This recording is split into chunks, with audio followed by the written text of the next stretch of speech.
Cassini space probe approaches the ringed planet, Saturn, and its 56 moons.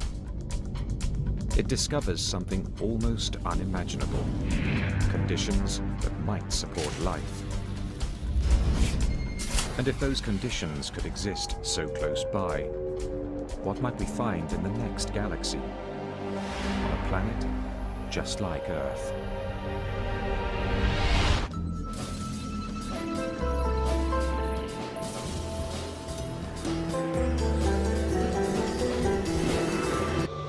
For millennia, we humans have looked to the skies and wondered whether we're alone in the universe.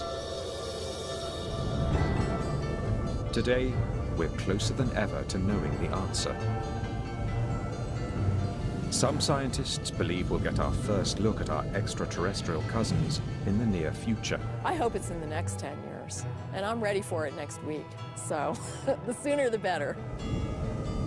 What's more, we could find these aliens not on distant planets in unexplored galaxies, but right next door in our own solar system. Scientists are now honing in on proof that ET is out there and living on the most hazardous of worlds. Our safari will journey to 7 destinations in our solar system to see just where these creatures could be and what they might look like.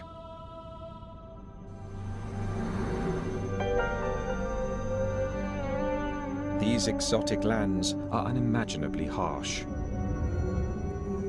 Life as we think of it would perish in an instant. But alien life may be far tougher than we expect, as we're learning from a surprising group of living things right here on Earth. Until just a few decades ago, we were sure our planet was unique.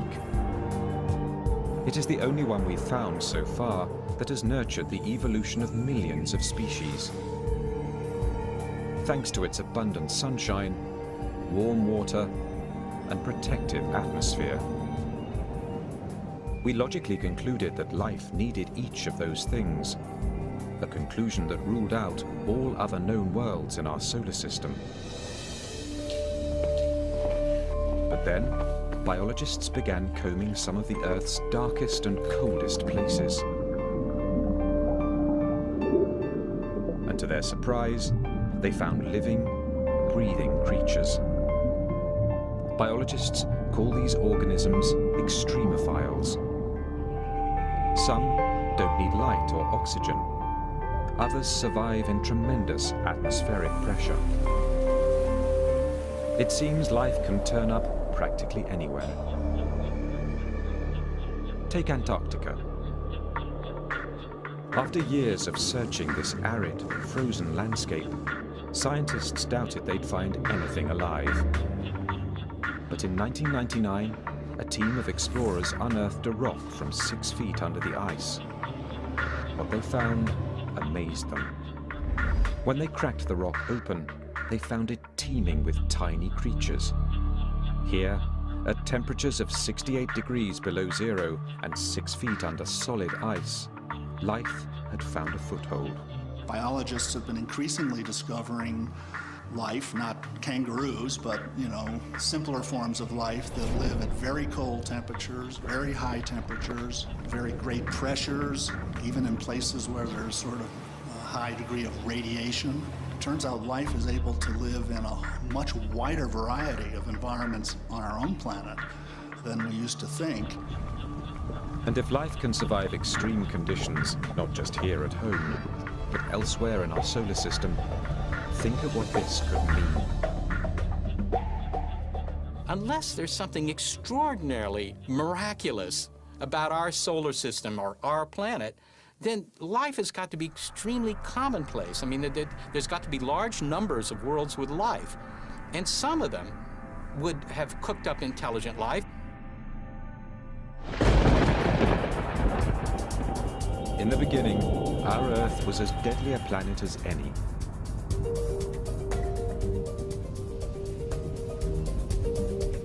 Over the first billion years of Earth's existence, cosmic debris pummeled it mercilessly.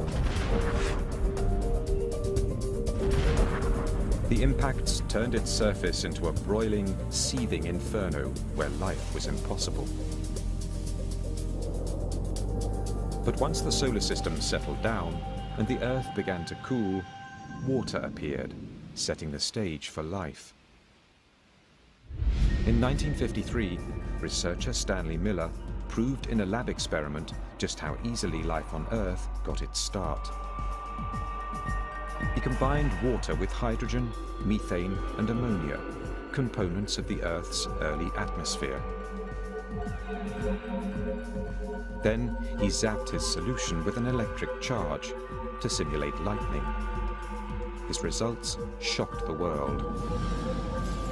Miller had created organic molecules called amino acids, the protein building blocks of all living things. If lightning helped jumpstart life on Earth, could it have done the same on other planets?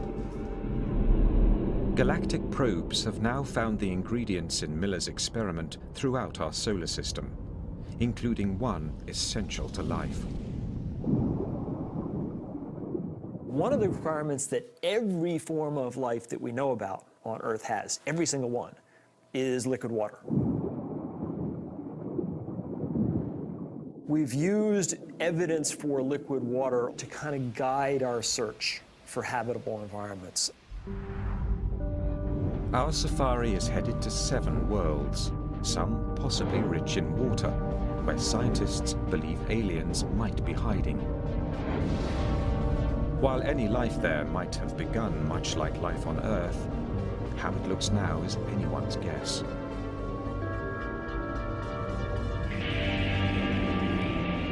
We begin in the world that has always fired our imaginations, the planet right next door, Mars.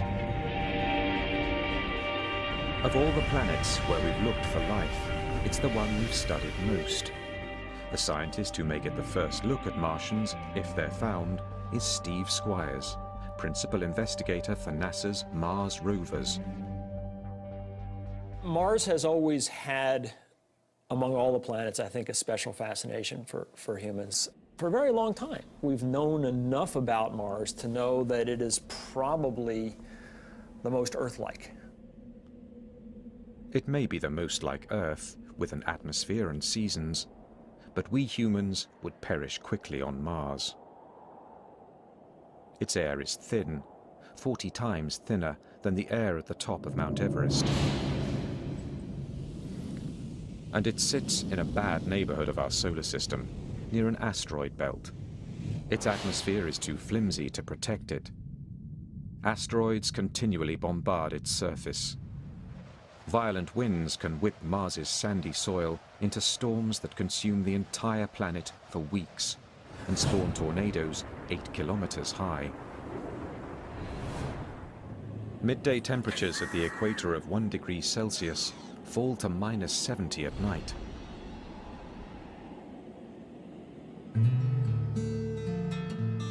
David Grinspoon is a curator of astrobiology at the Denver Museum of Nature and Science. As he sees it, Mars would be warmer if it wasn't a planetary runt. When I grab coffee on a cold morning, I know that a small espresso is going to cool off quickly, whereas a larger coffee is going to stay warm much longer. Large objects stay warm longer because their interiors are shielded from the outside where the cooling occurs. And planets are exactly the same way. A small planet will cool off early in its history. A larger planet like Earth will stay warm for billions of years, which makes it a better place probably to look for life. Despite Mars's drawbacks, it has always fascinated scientists because its terrain seemed to give evidence that it might support life. Its dynamic landscape of mountains, volcanoes, and deep ravines is not unlike our Earth. To early astronomers, these features look like oceans and rivers, and even a system of canals, supposedly not just supporting life, but actually produced by it. Percival Lowell in the United States observed these things and inferred that, in fact, these things were so straight and so regular in geometry that they had to have been the product of intelligent life. okay? Well, he was right. The problem was the life was at the wrong end of the telescope. In viewing this thing visually through a telescope eyepiece, the human eye-brain combination started to connect things that weren't really there. Lowell was not alone. Some scientists were shocked when the probe Viking 1 beamed back this image. Is that a human face? Perhaps produced by Martians in their own likeness?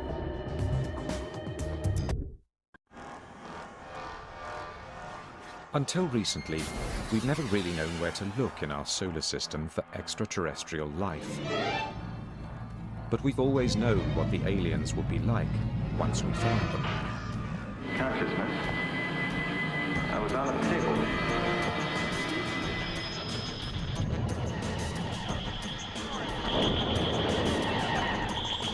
Usually, there is more than a hint of the Earthling in our aliens.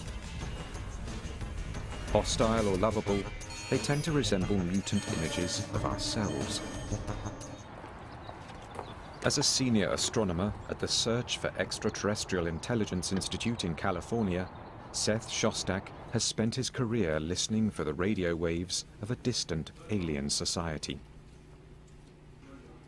There's no reason to assume that they're going to look like us or even think like us or behave like us or have language. You know, you just have to look at the variety of life on Earth and you see that, you know, nature can come up with lots of different forms. But if there is life on Mars, how could it survive in such extreme conditions? Since the 1960s, scientists have sent dozens of probes to the Red Planet. The first pictures of the barren landscape quickly dashed any hope of finding intelligent beings. But what scientists did see startled them. Though there's no evidence of Martian-made canals, there are signs that Mars actually may have had water. Some think the angry red planet might once have been blue. You just have to look back a couple of billion years, 3.5 billion, 4 billion years ago. Mars had a thicker atmosphere, had water on its surface clearly, maybe it developed life. And as it slowly went bad, you know, the life had to adapt. Life may have adapted, not died off, because some liquid water may still exist underground. But with no surface water, frigid temperatures, and ultra-thin atmosphere, Mars is a planet only one kind of creature could love, an extremophile.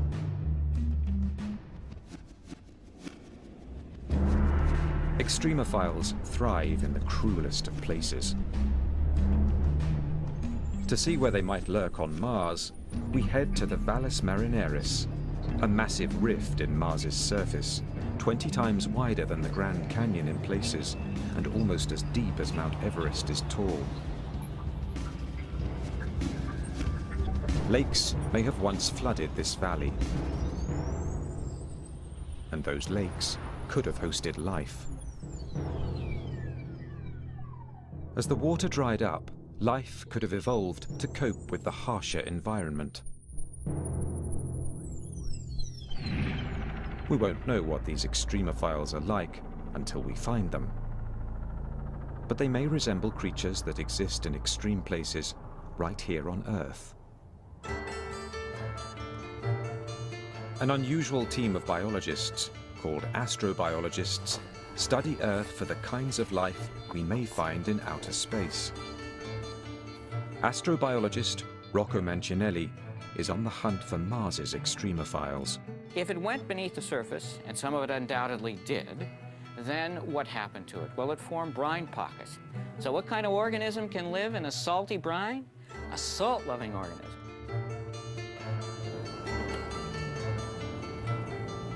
Astrobiologist Chris McKay thinks he knows the kind of salt-loving creatures that might survive on Mars. Creatures much like those he's found in one of the driest, saltiest places on Earth. The fundamental challenge to life on Mars is, in a sense, the fundamental challenge of life here in Death Valley. It's dryness. That is the hardest thing for life to adapt to. Thousands of years ago, a salty lake covered Death Valley, just as lakes filled Mars's Mariner Trench. Move in closer. This is still wet, a little wet.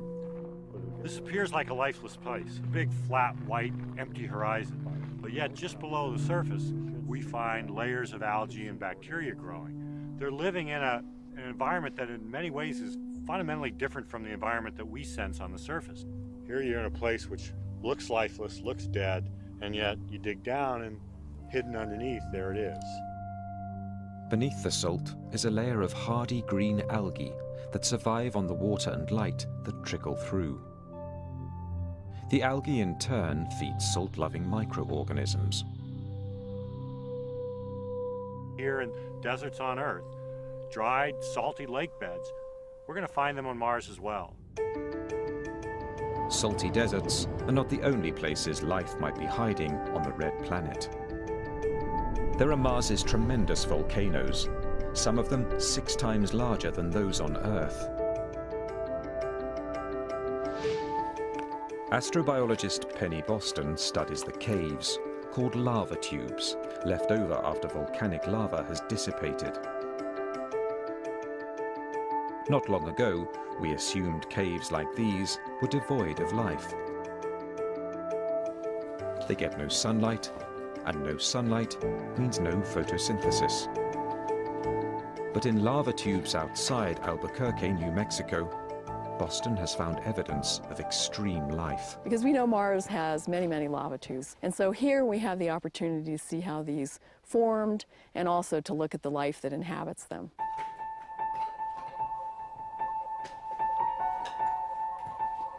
The extremophiles Boston has found appear to be thriving. They get their energy by feeding on the minerals in the cave wall. So here we're up close to the wall, and you can see these white patches here growing against the black basalt. And each one of these is like a major city for these little guys. And they're all nestled in these little pockets in the basalt. And so these guys are permanently adapted to these freezing temperatures. They never see any light, and they get what they can find in the environment. Are there creatures like these in the caves below Mars's volcano fields? Boston thinks so. We are going to find life, and I just hope that I live a long and healthy life so that I can still be around to see that. We may already have had our first glimpse of Martians, not from our visit to their planet, but from their visit to ours. 16 million years ago, an asteroid slammed into Mars and propelled a 2-kilogram rock into space. Amazingly, that rock sailed to Earth and came to rest in Antarctica. Inside, NASA scientist David McKay and Everett Gibson were amazed to spot the outlines of fossils. Water has carved small tunnels in the rock. And in these tunnels, McKay and Gibson found what they believed to be evidence of bacterial life. These are little microbes, and they're dead, and they're fossils, or in some cases, we don't even see the forms. We see the footprints or the evidence that they were there. Life from Mars? Maybe. The hunt is only just beginning. NASA plans to send a rover called Phoenix to Mars. It will study the planet's ice cap and probe 3 feet beneath the surface. NASA even has a plan to send human visitors. They may not meet the little green men of our imaginations, but they could encounter life in some form. What will it look like? It is likely to be a subterranean dweller with an ability to survive on little water. Perhaps an organism with a taste for minerals, like the creatures in the lava tubes of New Mexico. Even the smallest find would have enormous implications. Proof that life is not unique to Earth, but exists just next door.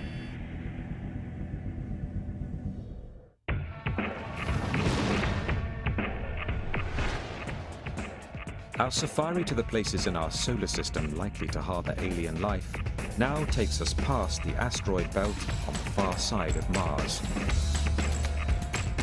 Here, Jupiter reigns. But this planet, the largest in our solar system, is fairly hostile to life, thanks to its toxic gases and overpowering gravity.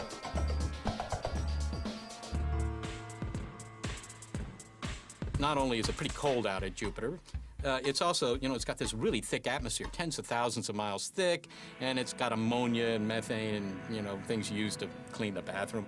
But Jupiter has more than 60 moons that we know about.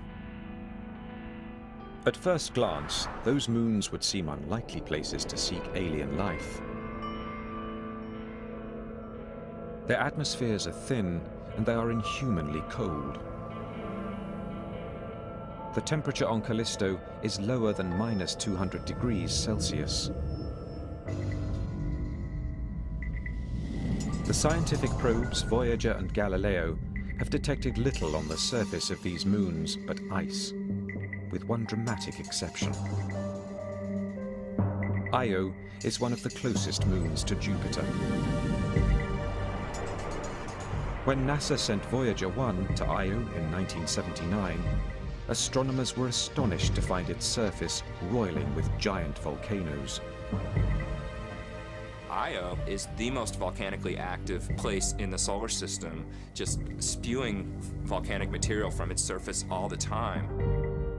What could be heating the interior of this frigid moon? Amazingly, it's the force of gravity from Jupiter. The giant planet exerts enormous gravitational pull on its moons.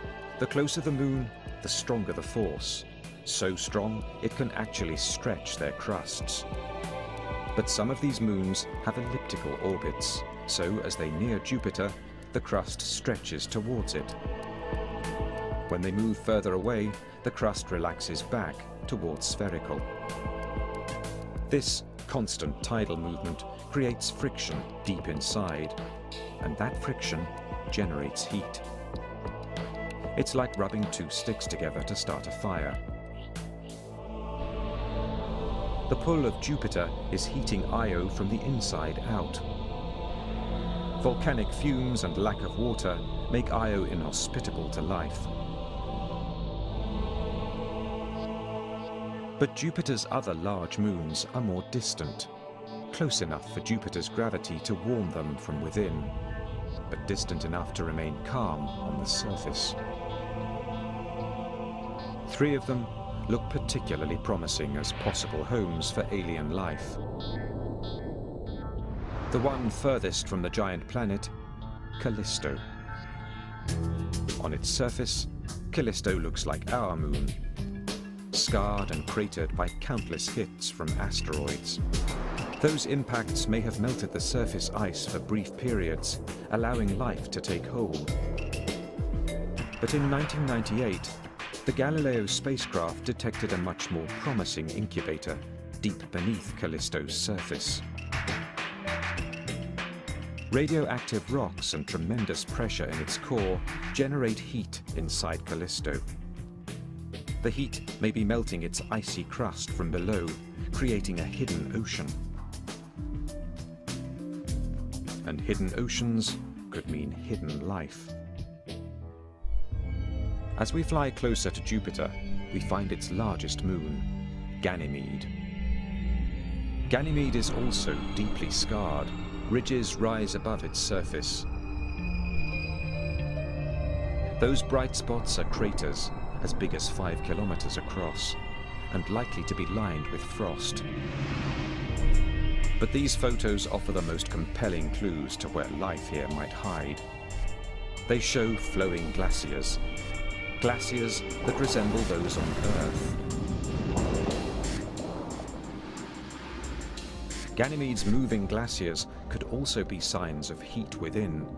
So, like Callisto, Ganymede could also have a hidden ocean, buried beneath as much as 190 kilometers of ice. The third moon on this leg of our alien safari is the most intriguing. It is called Europa, and of the three, it resides closest to Jupiter. That proximity to the giant planet means Europa's core may be very hot, far hotter than Callisto's or Ganymede's. But its surface remains frigid, a potent combination for life, since there could be a temperate zone where they meet. Mammoth fissures scar Europa's thick crust of ice, a sign that ice is always shifting. On our own planet, we see the same cracks in the ice sheets covering the Arctic Ocean. Europa's crust may be riding the largest ocean in the solar system, an ocean twice as large as all of Earth's put together. Now, those oceans, if they're there, and the chances are pretty good that at least some of them are, they've been sitting around for a long time, 4 billion years, a little longer, right? In 4 billion years, an ocean of water, do you think anything might have cooked up there? Well, it certainly seems plausible. The environment in Europa's ocean is more or less as nice as the environment in our own ocean, as a place for living things to exist. Heck, things from planet Earth could probably live in the European Ocean. But Europa's oceans will be very cold, even slushy. And sunlight never penetrates them, thanks to an icy cover that may be 16 kilometers thick. We might never have thought life could exist here if not for a revolutionary discovery off the coast of Ecuador. Deep in the Pacific, biologists have found flourishing communities of tube worms, crabs, and even squid. These creatures are thriving despite complete darkness, extreme cold, and the pressure of the deep ocean. They feed on bacteria that take their energy not from the sun, but from chemicals erupting from the sea floor. We might find very similar volcanic vents on Europa, supporting their own web of life. To find out, NASA scientists would like to put a lander on the European surface. Some would like to send a cryobot, a robot that would melt the ice and release a probe into the liquid below. That's not so hard to do. You just have to melt your way through. But you're going to have to melt your way through not a couple hundred feet, but maybe a dozen miles of ice. And send down a fishing line with maybe a video camera and a light bulb on it and look around.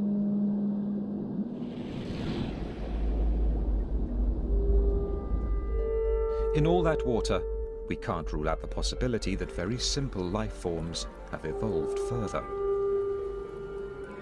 We might even find creatures as advanced as some here at home. Most likely, however, we would find microbes. But even that would be a sea change in how we view the birth and growth of life. Europa was warm. What if a place is one of the coldest known? Or if its lakes flow with toxic chemicals instead of water? These are the worlds we find as our safari continues even deeper into space. As our safari in search of alien life sweeps by the ringed planet Saturn, we can see the violently swirling gases that choke its atmosphere. We can also feel Saturn's gravity, weaker than Jupiter's, but still formidable.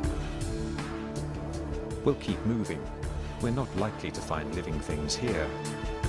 Saturn's rings are also extremely inhospitable. They're made of rock and ice, as small as a grain of sugar or as big as a house.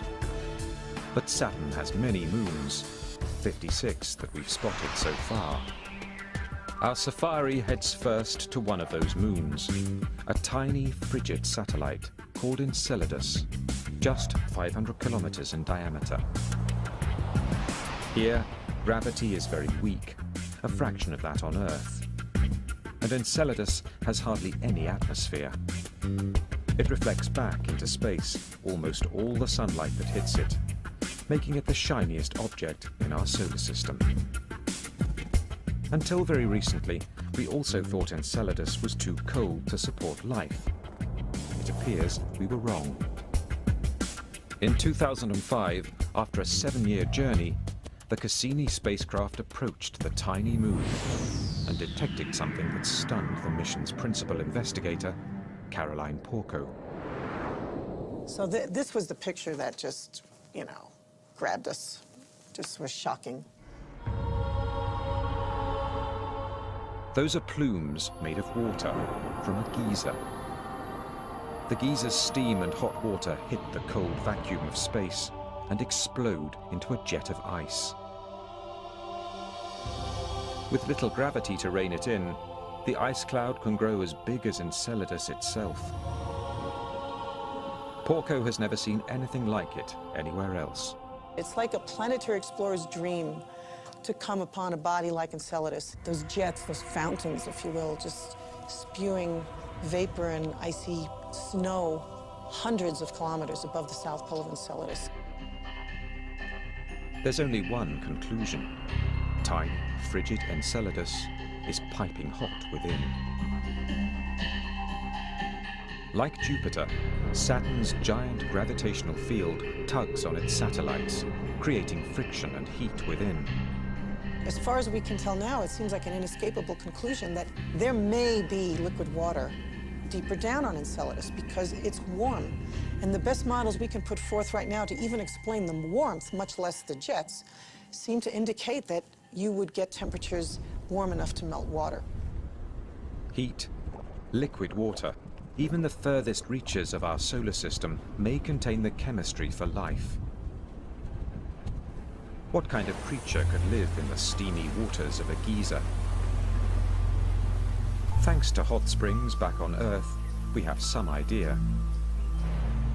At one point, we assumed nothing lived in the steam-driven fountains of Yellowstone National Park. But then, biologists discovered microbes in these waters. Microbes that feed on chemicals dissolved in the water. Today, we call them thermophiles. The hardiest can thrive in boiling water. Could there be thermophiles on Enceladus? To find out, our safari takes us in for a close-up of this extraterrestrial Old Faithful. It's too cold for anything to live near the surface, but temperatures there are minus 165 degrees Celsius. But what about the hot water inside? In the ice plume above Enceladus, Cassini's probes have found carbon dioxide and methane, chemicals that could feed life below. Just as the chemical-laden springs of Yellowstone feed microbes living there. We have a body that very, very likely has liquid water in its interior, has shown us already it's got simple organic compounds and, a whole host of things that make it, I think, a major body of astrobiological interest in our solar system. If Enceladus has been a shock, astronomers have been astounded by another of Saturn's moons, Titan. It may be the unlikeliest to harbor life. Titan gets only a limited amount of sunlight, about 1,000th as much as Earth. Probes sent to Titan have detected ice, but no liquid water. And at temperatures of minus 138 degrees Celsius, that ice is hard as stone. What could possibly make Titan a promising environment for alien life? Remarkably, Titan in many ways resembles the Earth, but not the one we know now. Titan has turned out to be the body fantastic in the Saturn system, which is long suspected of having an environment at the surface, not only similar to the kind of environment we find here on Earth, even, believe it or not, similar to the kind of environment we had on Earth before the emergence of life. Titan intrigued Caroline Porco's team so much, they directed the Cassini spacecraft to send a probe there in 2005. It was the most distant surface mission ever conducted. The probe saw just ridges and plains. But a later flyover by Cassini spotted a shoreline. Soon, thousands of lakes came into view, at least one bigger than the Great Lakes of North America.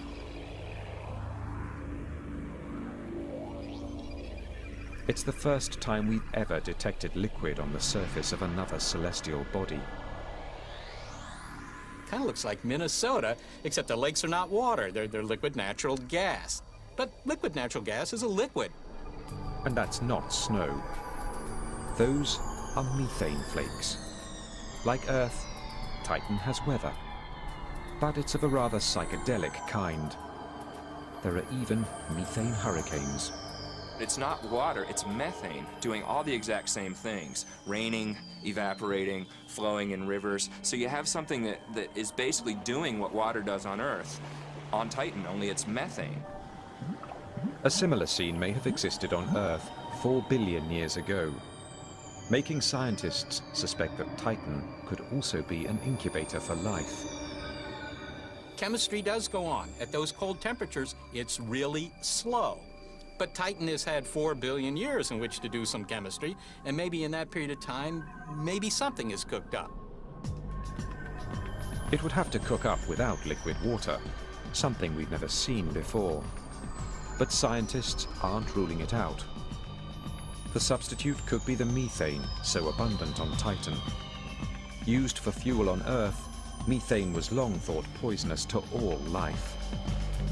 But in 1997, researchers examined mounds of methane ice in the Gulf of Mexico, and they were astonished to find colonies of small centipede-like worms thriving amid the frozen substance. They think the worms may eat bacteria that feed on the methane.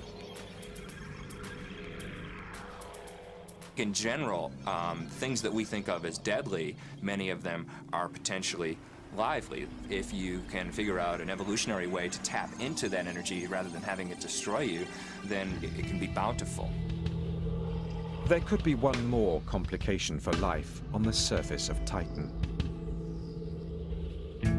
With only a weak magnetic field to shield it, living things on the surface could be exposed to cosmic radiation.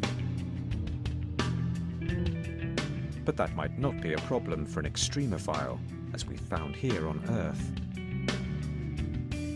Biologists have uncovered plenty of life near Chernobyl's contaminated nuclear reactor, and even swimming in toxic radioactive spills, actually feeding off the decaying molecules. It's possible Titan's life forms could do the same. To find life on Titan, we may have to dive into its methane lakes, where we might find chemical-loving bacteria. We may even find microbes resistant to radiation, not unlike those here on Earth at Chernobyl, living on its rock-hard ice sheets. Organisms that eat methane might give off heat, melting the ice, possibly creating another fountain for life. There's no doubt, life on Titan would be a strange brew. But we have yet to visit the most bizarre world where scientists believe life could exist. And it's much closer to home.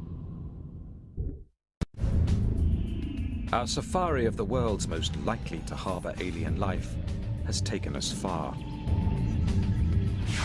We've visited frigid deserts, submerged oceans, and methane lakes.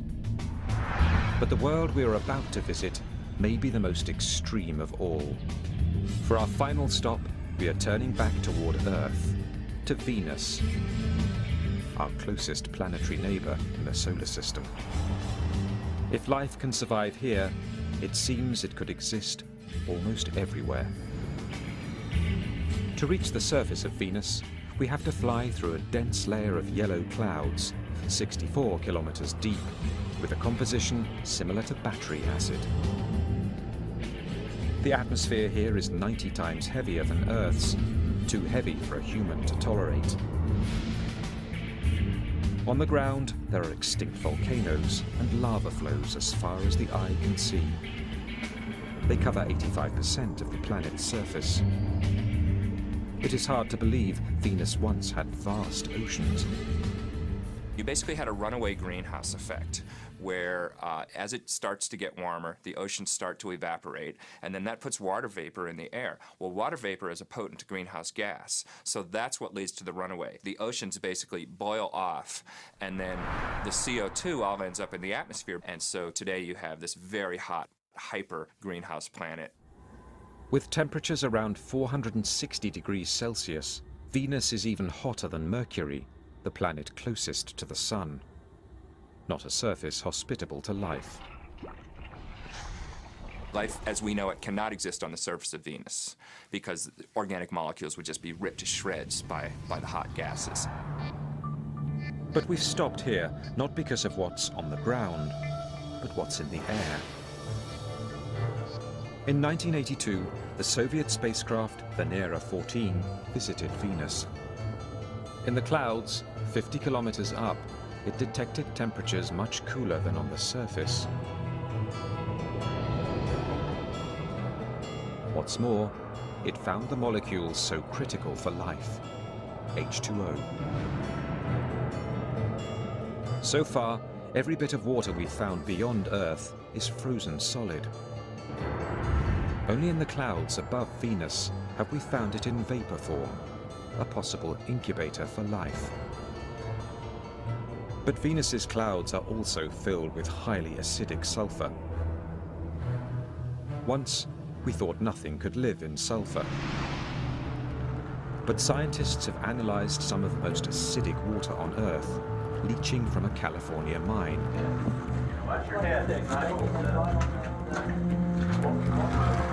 sulfuric acid. In sulfuric acid strong enough to erode metal, eat through clothing, and dissolve human flesh, they found life. Acid-loving extremophiles. These organisms feed on sulfur compounds, like iron sulfide, eating the iron and emitting the highly acidic sulfur. Do extremophiles like these float above Venus? Astrobiologist David Grinspoon likes to think it's possible. Maybe in the clouds of Venus there are some sulfur-based organisms. Sulfur actually absorbs ultraviolet light in interesting ways, and I'm just imagining that there's maybe some kind of photochemical reaction going on where ultraviolet light is actually being used to convert chemicals into some higher energy state, which then is basically being eaten.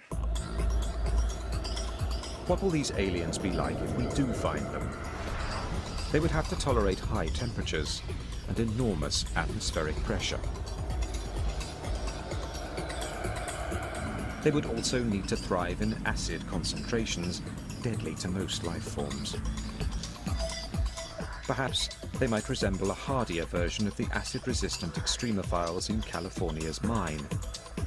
We keep finding that life lives in places that we used to think were inhospitable.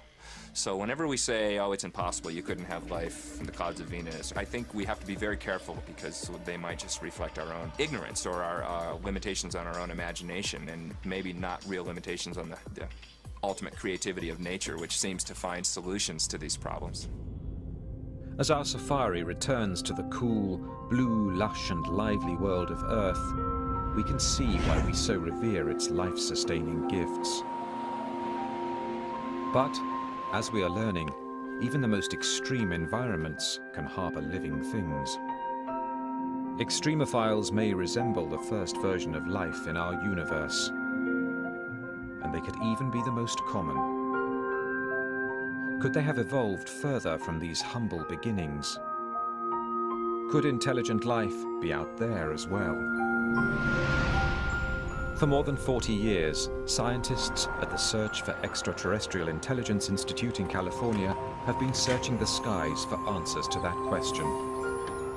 Astronomer Seth Shostak believes he'll know the sound of alien life when he hears it. We have a couple of observing projects to try and find signals. The biggest one are our radio searches, and that's where we use big arrays of antennas, and we point these antennas at nearby star systems that we think, well, this is the kind of star that might have a planet that might be something like Earth. We point in those directions, hoping to pick up a signal that would tell us that somebody there is clever enough to build a radio transmitter. It's a safari that never leaves home. Astronomers have also recently captured enough light from planets in distant solar systems to deduce their chemical makeup. They have found elements that may help form RNA, one of the building blocks of life here on Earth. And 20 light years away, in the constellation Libra, a team of European astronomers has found a planet that could be warm enough to have liquid water on its surface, just like Earth. Meanwhile, headed to the furthest reaches of our galaxy are 4 spacecraft launched in the 1970s. Aboard 2 of them is a map of our solar system and the image of a man and a woman. 2 others carry a sample of uranium, whose rate of decay would date the probe, regardless of language. The 2 are also carrying what could be the most universal message of all, a recording that includes a composition by Bach. Just don't expect news anytime soon. These intergalactic postcards from the Earth will take 80,000 years to reach the nearest star. Our search for life beyond Earth has only just begun. There are billions of planets yet to be explored. Every one of them holds the tantalizing possibility of life. Even intelligent life.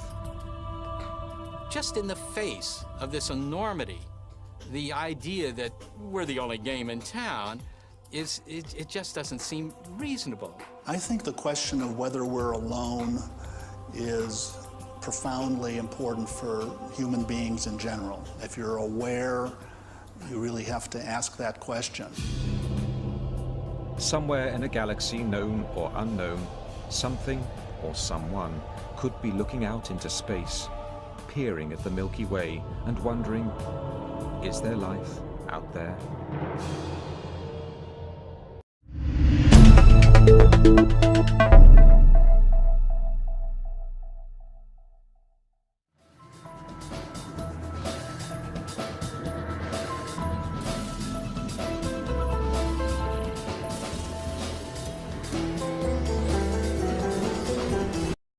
Planets so weird, even science fiction could not foresee them. For the first time ever, scientists are discovering alien worlds beyond our solar system.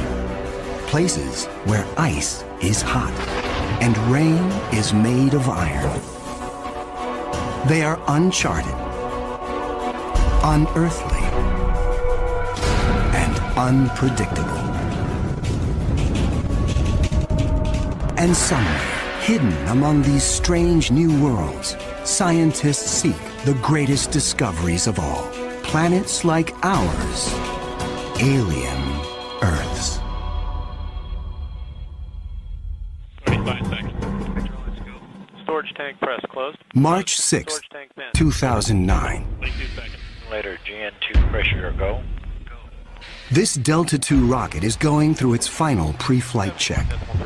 7.1.3. Drop 1. Engine start, 1, 0, and liftoff. It is the start of an extraordinarily ambitious mission.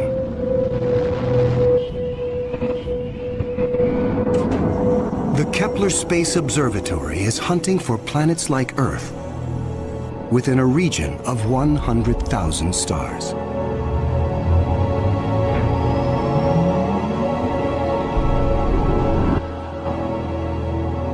It is the culmination of a journey that began more than a decade ago with one of the most profound scientific discoveries ever made.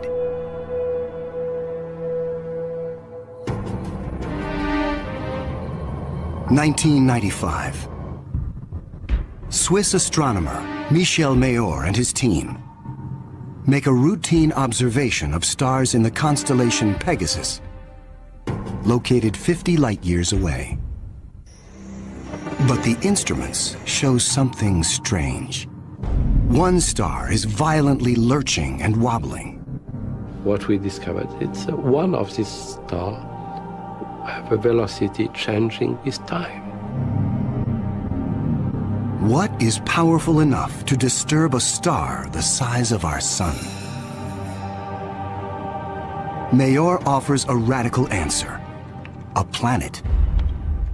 But no one has ever seen a planet around another sun-like star. Problem in detecting planets around other stars is that as a planet orbits a nearby star, that planet gets lost because of its feeble light in the glare of the very bright star. In spite of the odds, Mayor relies on his data and is convinced the wobbles are caused by the gravitational pull of an orbiting planet. When I read this claim from Michel Mayor, I was very skeptical. There had been many false claims of the first planet ever discovered around another star, and I thought to myself, oh boy, here we go again.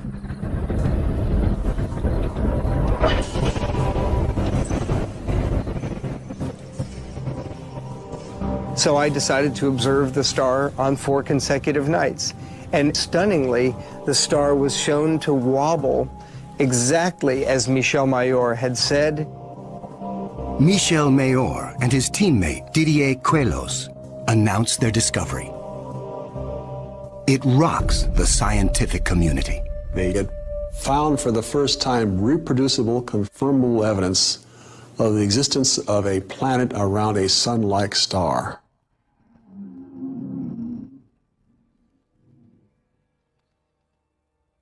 Officially called 51 Pegasi b, the planet is nicknamed Bellerophon, in honor of the Greek hero who tamed the winged horse, Pegasus. It is a planet that breaks all the rules. Bellerophon roasts in the blazing starlight at temperatures of roughly 1,800 degrees Fahrenheit.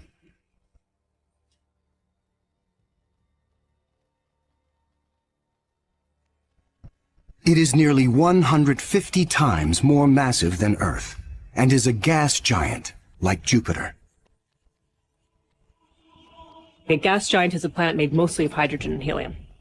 Only the outer layers are gas, but inside, hydrogen and helium is compressed to huge, huge, huge pressures. It doesn't resemble a gas at all. Unlike anything found in our solar system, this is an entirely new class of planet, what scientists call a hot Jupiter. If you go to Hawaii and see the lava flow there, that's how hot a hot Jupiter is. It's very, very hot. The Earth is a comfortable 93 million miles away from the Sun. These hot Jupiters are roughly 100 times closer, and so the amount of sunlight that they get is 10,000 times larger. If this represents a star, and this a hot Jupiter is 3 to 4 stellar diameters away from the star. So that would be 1, 2, 3. This is how close a hot Jupiter would be to its star. Hot Jupiters are tidally locked. They present the same face to the star at all times, just like the moon does to Earth.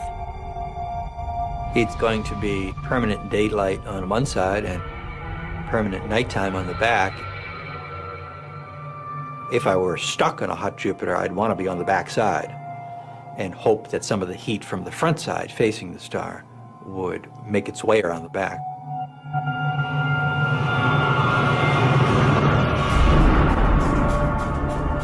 The variations in temperature make Bellerophon's atmosphere extremely windy. The wind howls at thousands of miles per hour, far beyond anything we could ever withstand. The heat blast guarantees water vapor cannot exist. But that doesn't mean there is no rain. It's far too hot for water liquid clouds to form here. But instead, these clouds would be made out of iron. Iron vapor can exist at temperatures much higher than water. And because of that, things could get a little messy.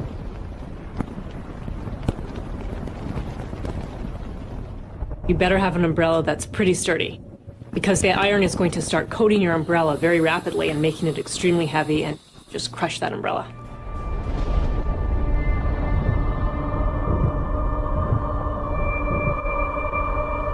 The sky overhead is filled with dancing curtains of color.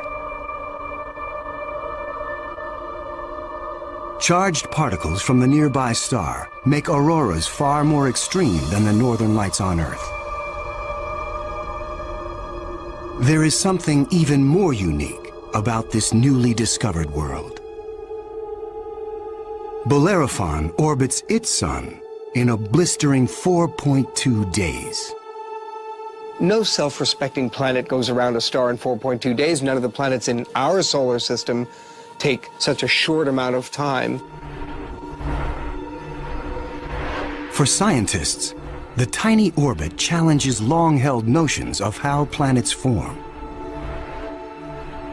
The fact that the planet was orbiting every 4 days was a total puzzle until one night in the middle of the night I woke up and said, well, this must be proof that planets migrate inwards. They don't stay put where they are. The key to the puzzle is found in how planets are made. Planets are a byproduct of star formation. When stars form, they have a disk of dust and debris around them, and out of that debris, planets form. Much of what we know comes from Hubble Space Telescope, as it aims at regions like the Eagle Nebula. This interstellar cloud is studded with collapsing disks of dust and gas. A giant clump grows in the center of each disk. Temperatures reach a searing 18 million degrees. The same nuclear fusion that powers our sun is unleashed.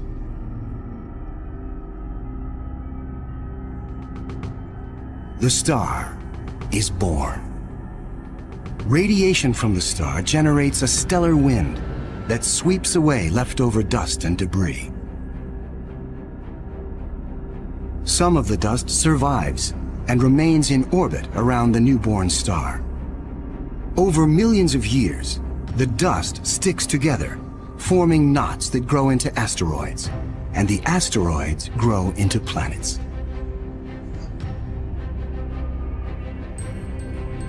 These planets migrate through the disk until they find a stable orbit. This is why Bellerophon is so close to its parent star. But one newly discovered world has found its stable orbit in a place no planet should ever go. 2001.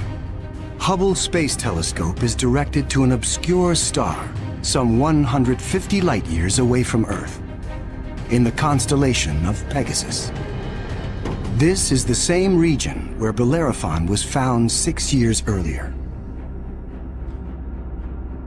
Hubble is tracking another hot Jupiter, discovered by astronomer Jeff Marcy. But this one is different from Bellerophon. You've probably heard of the planet HD 209458b. It's a terrible name. A terrible name for a terrible place.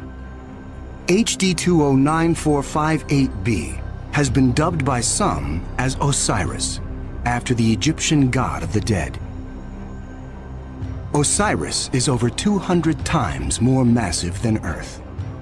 It has migrated perilously close to its sun, at a mere 4 million miles from the blazing solar surface.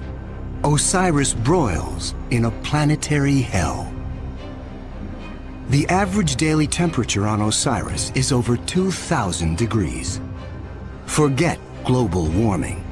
This is global frying, and it causes Osiris to lose an estimated 550,000 tons of air every second.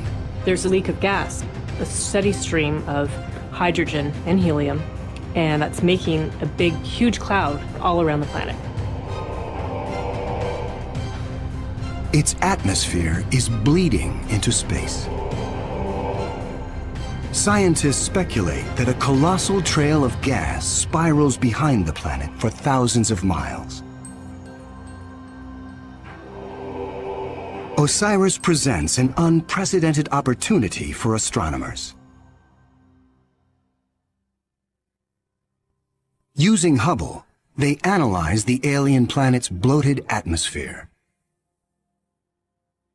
This is the absolutely first time where we could tell what is the composition of the atmosphere of an extrasolar planet.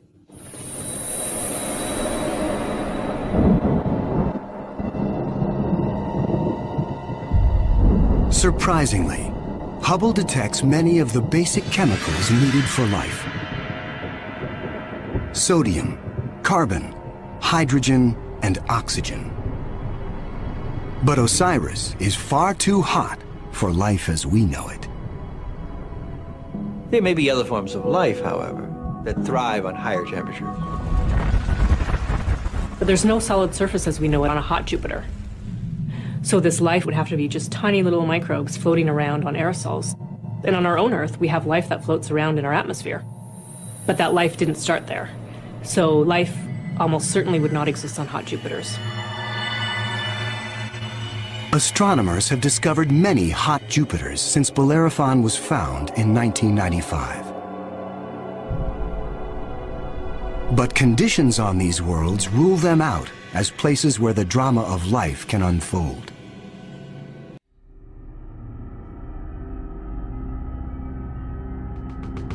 One of these gas giants is a planet that teases the rules of evolution.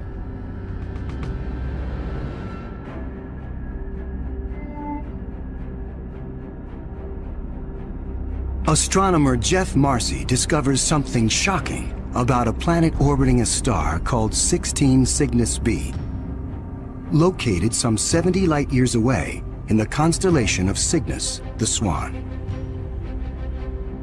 The planet was clearly in an elongated orbit, bringing the planet close to and then far from the host star. And this, of course, defied our expectations based on our own solar system, where all of the planets go around our sun in nearly circular orbits like phonograph grooves in a record. Like a giant yo-yo in space, the gas giant swings back and forth across its solar system. That is like the Earth swooping 25 million miles closer to the sun, then slinging past Mars, all the way out towards Jupiter every year.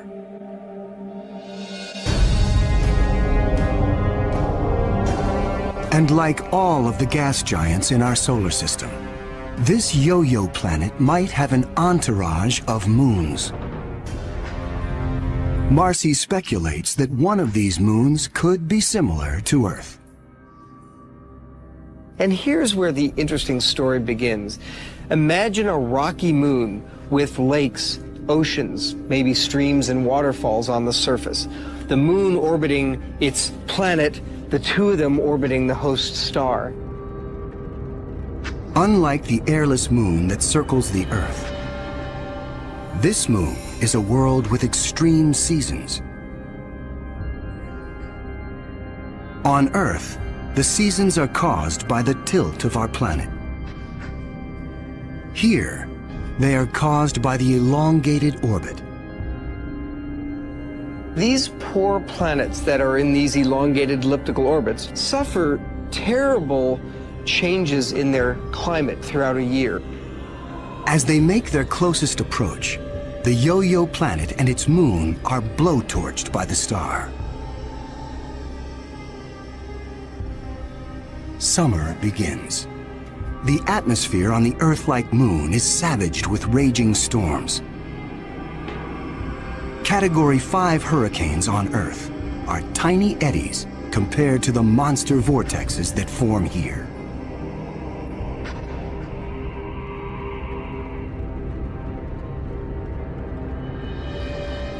The clouds thicken as the water evaporates. Temperatures rise dramatically. Any water or gases would heat up, and indeed the oceans would boil into steam, so you'd end up with a big steam bath. During the peak of the summer, the entire moon is smothered in 800-degree temperatures.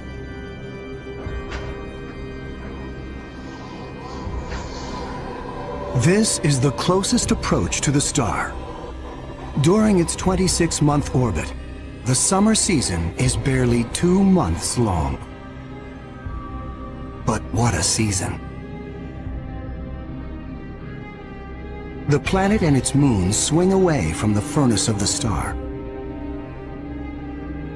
Temperatures fall to ranges we would find temperate and comfortable.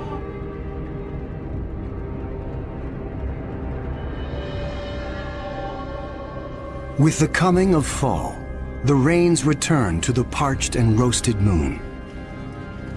Dry ocean basins are replenished, and the seas rise to form new shorelines.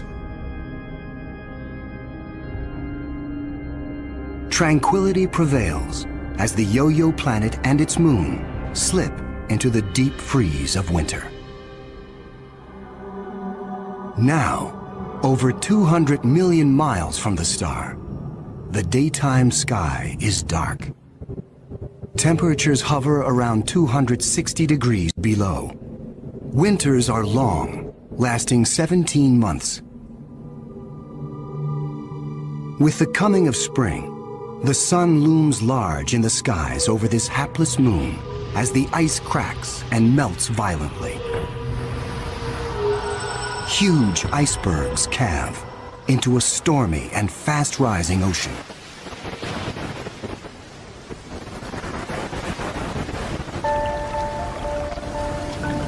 For 2 preciously short periods, during the spring thaw and the autumn rains, the climate on this Earth-like moon is balmy and comfortable. At a distance of 93 million miles from the star, roughly the same distance as Earth from the Sun, the elliptical orbit of this planet and its moon crosses an area around the star some scientists call the Goldilocks zone. The conditions here are just right for life. If you're too close to the star, then it's too hot. If you're too far away, then it's going to be too cold and everything's going to be icy. But then if you're right in the middle, it's just right. Every star has a Goldilocks zone. Where that zone is depends on the size and temperature of the star. In our solar system, Venus marks the inner boundary and Mars the outer boundary. Earth and its abundance of life is right in the middle. The Yo-Yo planet passes through the Goldilocks zone twice a year. For 3.5 months during the spring as it races inbound, and again in the fall for 3.5 months as it hurtles back into the colder reaches of space. Could life survive the conditions outside the Goldilocks zone? There could be life forms that are smart enough to hibernate, as do animals on the Earth during the winter season. If this sounds fantastic, I offer you the tidal zones on the Earth. On the tidal zones, life proliferates, of course, near the seashore, and they do so despite tides. The water coming in, covering many of the life forms, the water going out at low tide, and yet those species survive perfectly well. The strange cycle of the Yo-Yo planet's orbit creates fleeting conditions suitable for life, but also for death. Some alien planets are even more bizarre. Imagine a world that has no star to orbit. Scientists speculate that our galaxy is teeming with rogue planets, adrift in the murky lanes of interstellar space. These are orphaned worlds, planets that are booted from their solar systems by the chaos of planetary migration. Astronomers call such worlds planemos. Planemos are planets without a star. They're just drifting through the galaxy indefinitely. What massive force would it take to kick a planet out of the solar system? When a young star forms with a contingent of planets around it, many of those planets gravitationally interact with each other. They yank on each other, slingshot each other, so that one of them is ejected from the planetary system, voted off the island, if you will.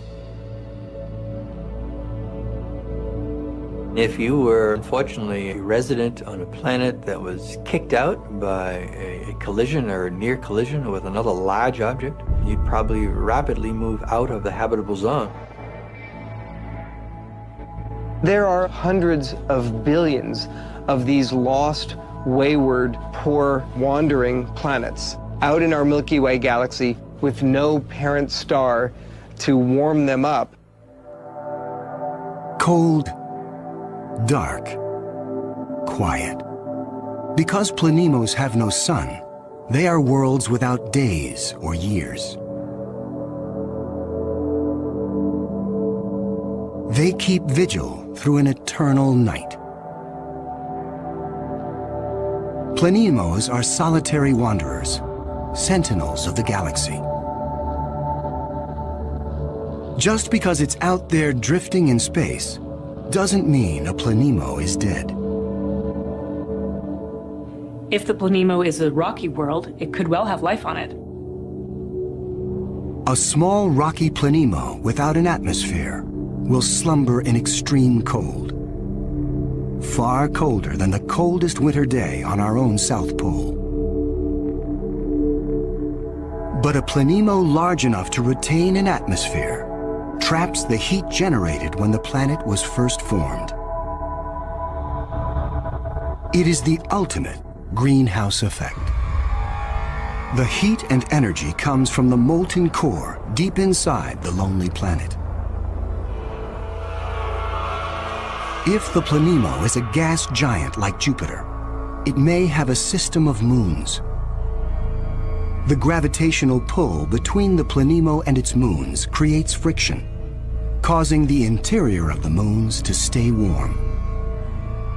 These moons could also have life on them, in the same way that Jupiter's moon Io has volcanoes and has a lot of heat energy being generated by interactions with Jupiter and the other moons.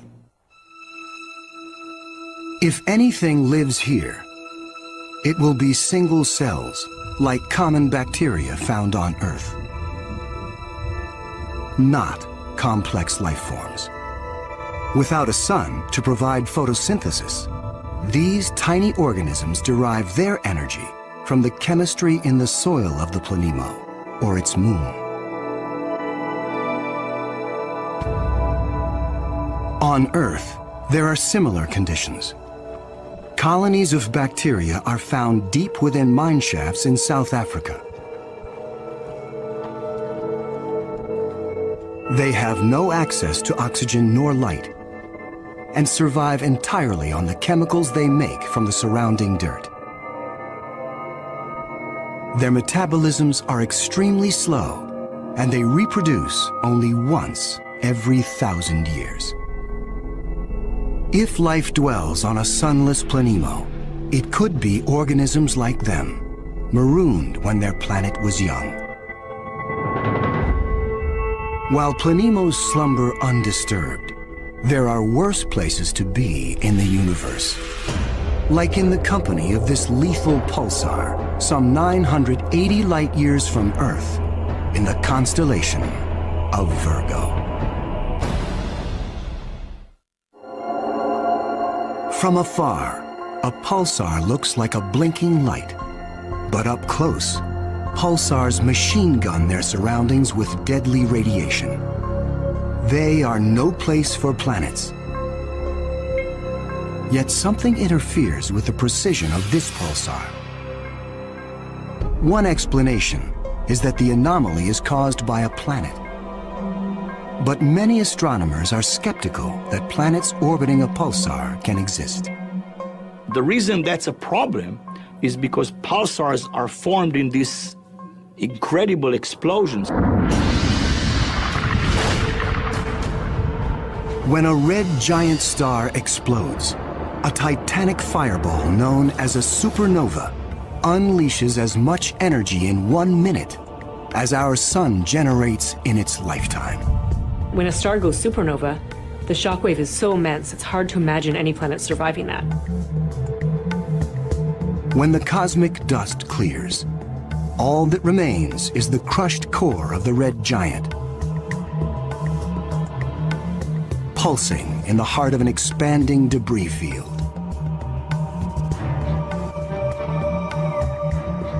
Matter blasted from the colossal explosion falls back to the pulsar and forms a disk. Within this chaos, a new world arises, born of fire and destruction, a planetary zombie raised from the carcass of the former red giant star. It's amazing that planets could form in that environment. A planet orbiting a pulsar will give you the feeling of being in a disco bar with a very strong strobe light, which is the pulsar.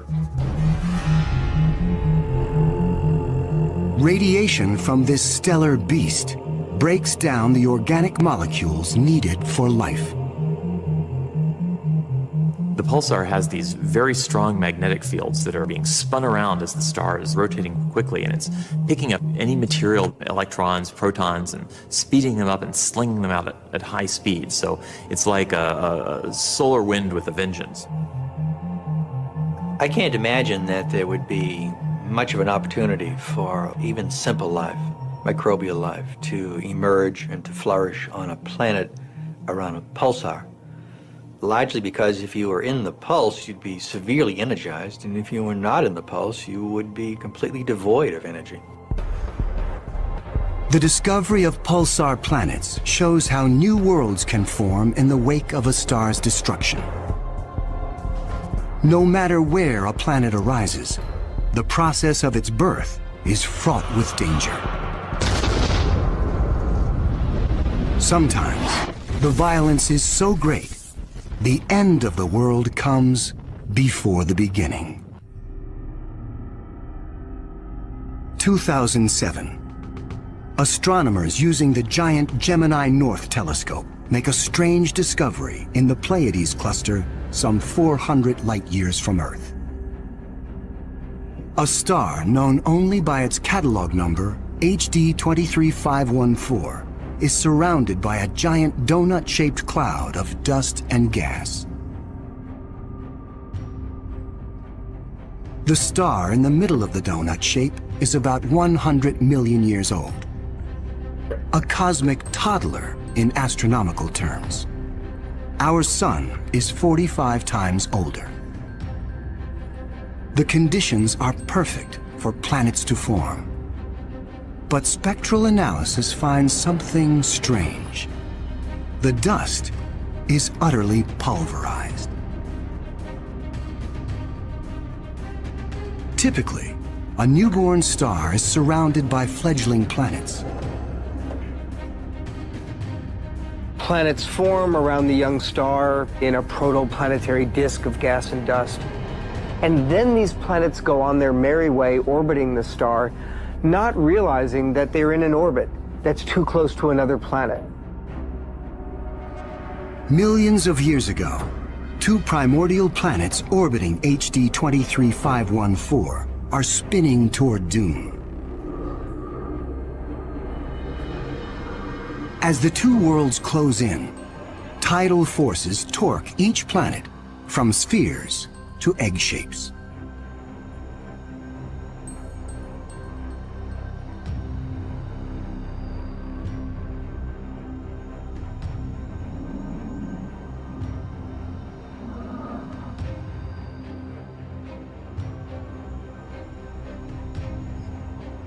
Nothing remains. The two worlds are annihilated, creating the dust and debris seen around star HD 23514. 4 billion years ago, a similar apocalypse came to Earth. A Mars-sized planet forms in roughly the same orbit as the newborn Earth.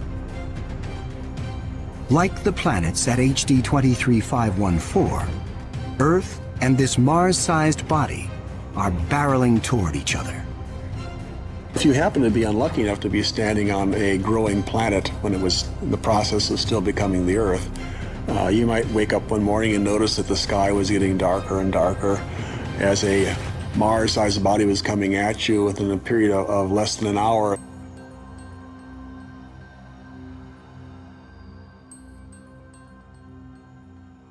And when it hits, the shock wave is felt all over the planet, scouring the surface of the Earth. The collision obliterates one side of the planet. Molten rock sprays out into space. The entire globe is peppered by meteors and noxious vapor. It would actually make hell look like a Bahamas vacation.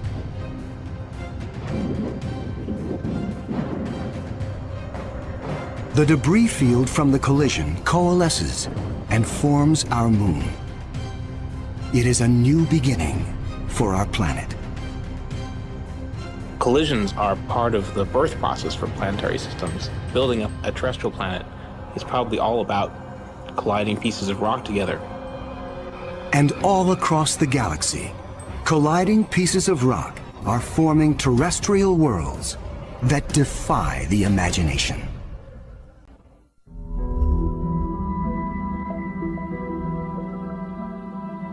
There is a new planet out there, a planet we were not aware of existing before. It is not just one planet. It is a new type of planet. Earth on steroids. I like to call them super Earths. They're just like the Earth, except bigger, up to about 10 times the mass of the Earth. One family that the super Earths resemble just like our own Earth. Continents, oceans. Some of them may be very dry, like Mars. And then another family that we call water worlds or ocean planets that are completely covered with water. Welcome to Gliese 581c.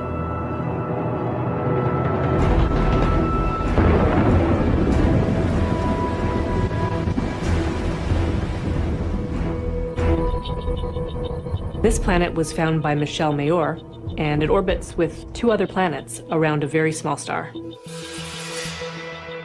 It's only 20 light years away in the constellation of Libra and is one of the smallest terrestrial planets found beyond our solar system.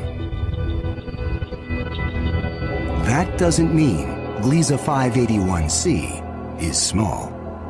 It's still a super-Earth with 5 times the mass of our home planet. But it's the possibility of liquid water that excites scientists. An ocean planet feels like being in the middle of the Pacific Ocean. With no land inside, just water, puffy white clouds, and blue sky above you. The winds on the ocean world are going to be similar to that of the Earth. So it will be a very good place to sail. The weather's absolutely perfect. Every day you get a clear blue sky and the sun just stays in the same place. Now how's that for weather prediction? No land anywhere. Even miles beneath the surface. This water layer would extend very far down, at least a quarter of the way down in the planet. But as we dive deeper into the sea, the pressure builds. At 35,000 feet below the surface, we pass the point where the deepest oceans on Earth bottom out. We pass the 100,000 foot mark.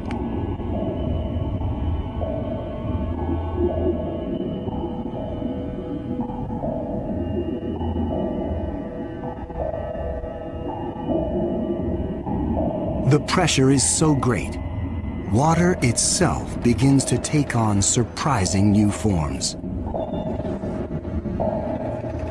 At a depth of 10 times the greatest ocean depth on Earth, we reach the bottom. When you have a large amount of water, then at the bottom of an ocean, you will form very high pressure in excess of 1 million atmospheres. And that pressure will compress the liquid water, that is the ocean, into a state which we call ice 7.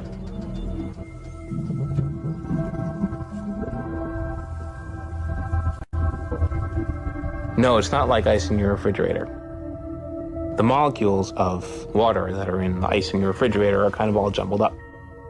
But if you form ice under very high pressure, then the water molecules can become ordered, they can become aligned.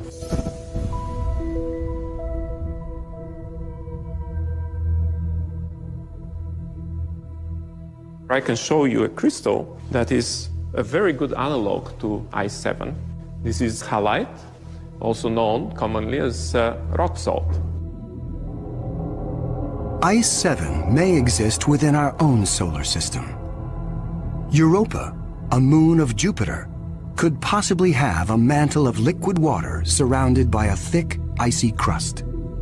The pressure from the crust is so great that Ice 7 might exist deep within these uncharted seas. If we scale up and thaw out Europa, it could be a water world similar to Gliese 581c. One could imagine that life could emerge on a water world. After all, water is essential to life on Earth. Everywhere on Earth where there is water, there is life. You cannot find a sterile drop of water on Earth unless you put it in the microwave yourself. On this water world, there could be bacteria or any kind of life in the ocean itself. But not all of the super-Earths are water worlds teeming with life. When we talk about super-Earths, we talked about two major families of mostly rocky with some water and mostly water with an endless ocean. But one has to add to those a third family of probably very rare super-Earths and Earth-like planets, which are called carbon planets. A carbon planet is unlike anything we've ever seen anywhere. A place with an alien chemistry, but loaded with very earthly treasures. Throughout our galaxy, there are planets barren and poor and inhospitable. But science is on the trail of a new type of planet, an entire world of treasure. In our own solar system, in our sun and in all the stars nearby, there's always more oxygen than carbon. But if we think of a place in the universe where there's more carbon than oxygen, then planet formation is very different. Spectral analysis shows carbon to be far more plentiful, 26,000 light years away near the center of our galaxy. Planets that form here may contain a rich abundance of carbon. The morning sky on a carbon world would be anything but crystal clear and blue. I'm picturing a yellow haze with black clouds of soot. And as you descended farther down in the atmosphere, I could imagine lakes that were made out of compounds like methane or gasoline. I'm picturing these bubbling, foul-smelling pits of black ooze, like an oil well. With little or no water in the atmosphere, the air is made of carbon compounds. Methane, butane, pentane, benzene, all these different kinds of carbon compounds that separate out when you refine gasoline. One day it might be raining benzene. The next day it might be raining butane. Alien as carbon planets might seem, the air quality could be familiar to some. The air in a very benzene-rich planet will resemble that of LA. A lot of small particles that unfortunately we are quite used to from the exhaust of cars. Despite the pollution, carbon planets could come with a sparkling upside. You might see diamond because the planet may have substantial quantities of pure carbon that it's formed out of. And pure carbon, when you compress it, tends to form into diamond. The secrets of exotic planets like these are waiting to be discovered all across the galaxy. But astronomers won't be satisfied until they find the Holy Grail.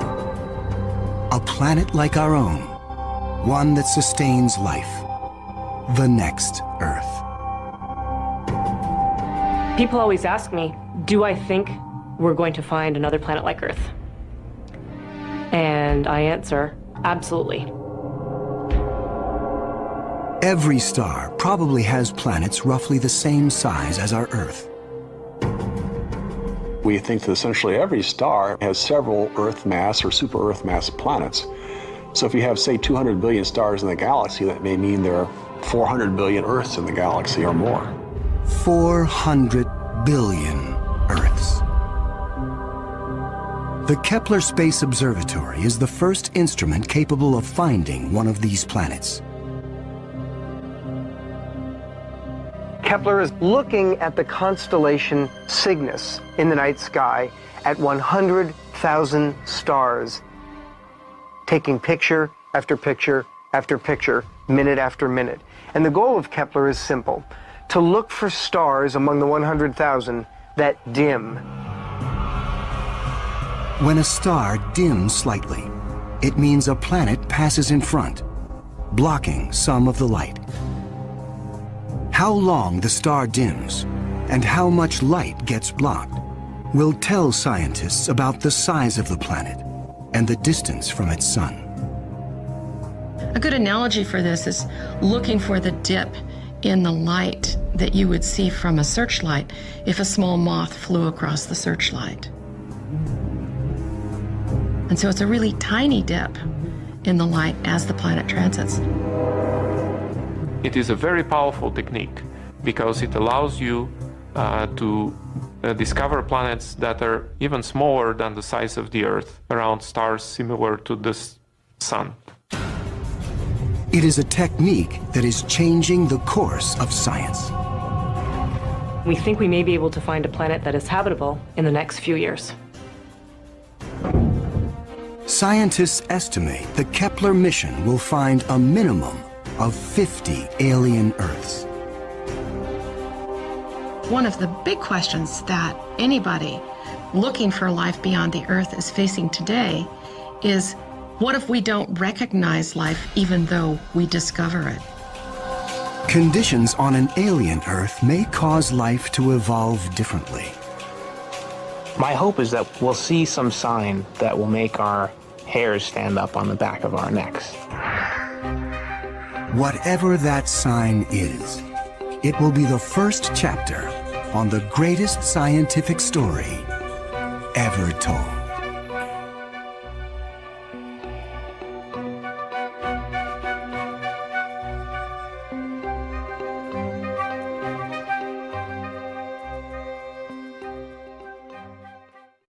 From the chaos on the outer planets to the broiling heat of Earth's closest neighbor, radical weather is the norm in the solar system. We do have our own extremes here on Earth, but they pale in comparison to the fastest, dustiest, wettest, and most brutal alien storms.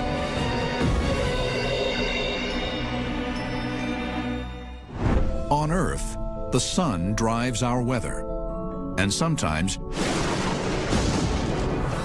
drives it wild. When hot and cold collide in the atmosphere, watch out. This is true locally and globally. But storms on other planets are bigger, badder, and stranger than their counterparts on Earth. Why is that? Because of the sun? If not, what else fuels their fury? The basic laws of nature, the rules of the game, are pretty much the same wherever you go in the solar system. But every planet has its own way of playing the game. Right now on Mars, the entire planet is being covered in dust.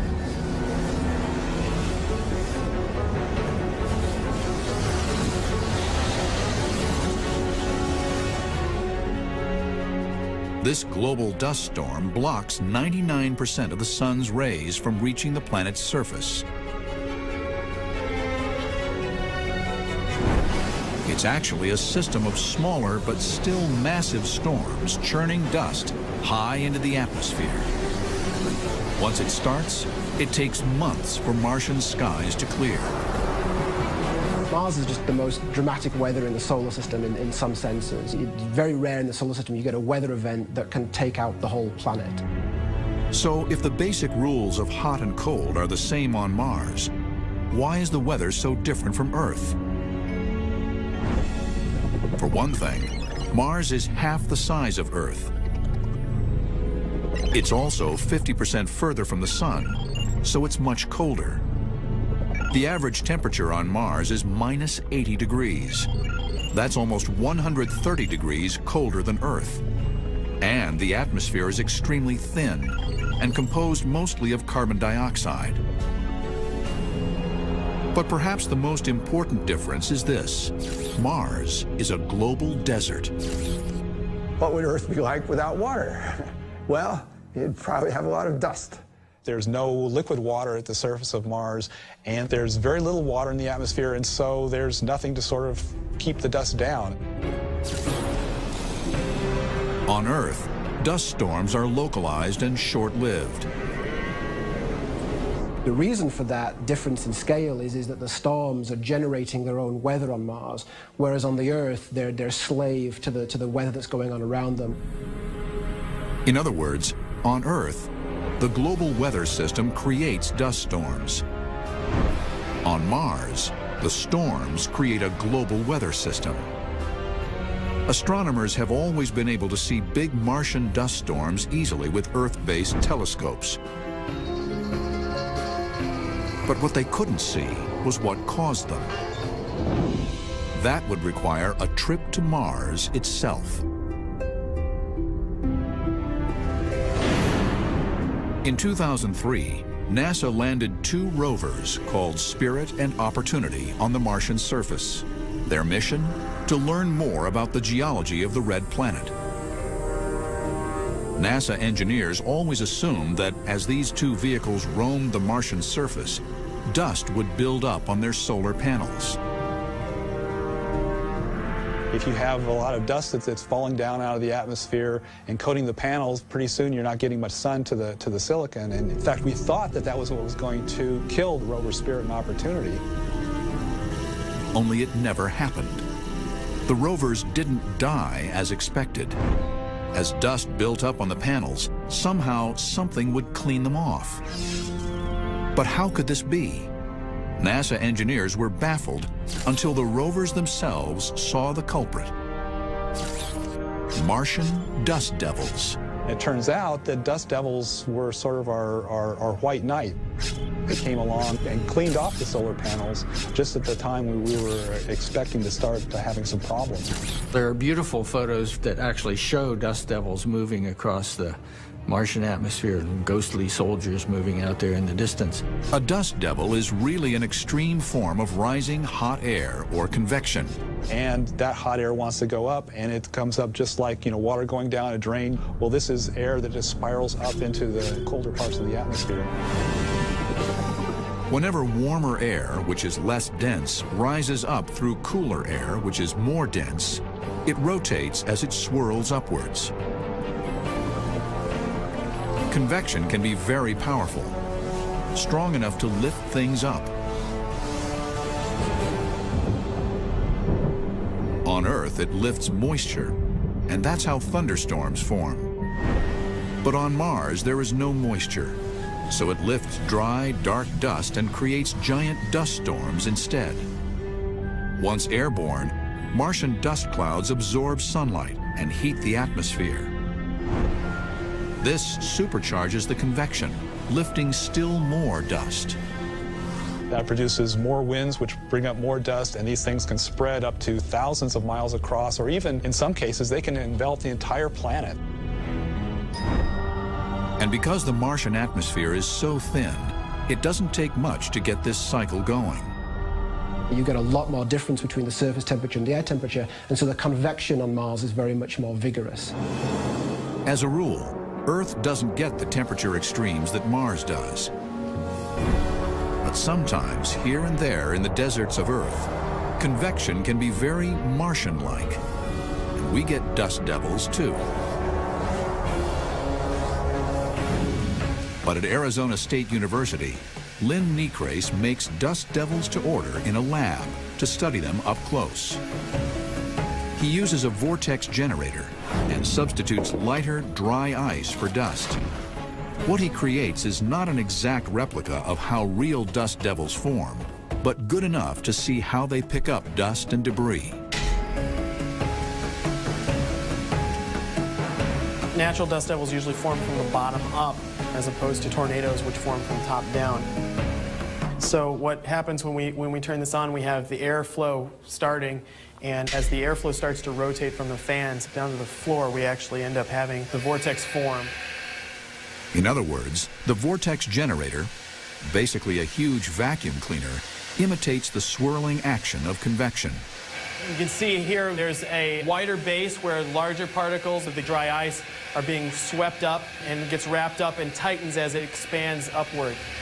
The center of the core is where the majority of the lifting would occur. Martian dust devils have been helpful, keeping the rovers clean. But could they actually be making a mess of the rest of the planet? Some scientists think there are so many at any one time, and they lift so much dust into the atmosphere, that together they trigger these much larger dust storms. It starts wind patterns, and the air's warmer over here, and it's colder over here, and the air starts moving around.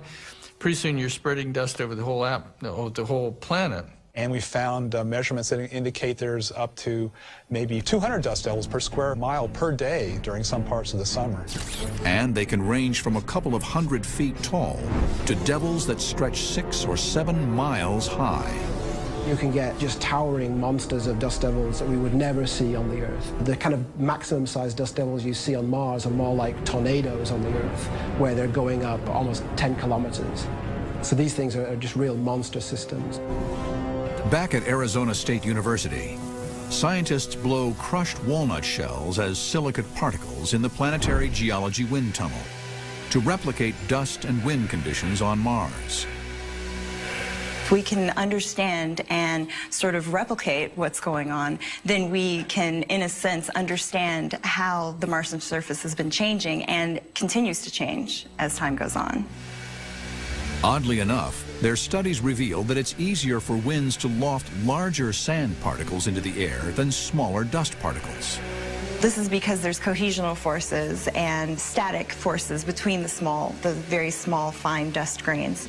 We imaged the rover deck and actually found that sand seemed to have bounced onto the solar panels, and we can see the skip marks across the surface. Now, this is interesting because we don't usually see sand typically reach that high. Dust devils on Earth never have the punch to produce that kind of chaos here. Lucky for us. But what would happen to Earth if a giant Martian-style dust storm did overtake us? If you had dust storms of Martian size on the Earth, you would find your city being enveloped in an orange-tan haze. Air quality plunges as the storm churns. Dust blots out the sun, shutting down photosynthesis. No plants, no food. Temperatures would plummet. 65 million years ago, an asteroid may have struck the Earth, creating these same conditions, wiping out the dinosaurs. It's not going to happen on the Earth, though, because there's going to be rainfall and moisture condensing on the dust grains and so forth and dropping them out of the atmosphere. So it's very hard for something like that to spread in the climate conditions that we have on Earth.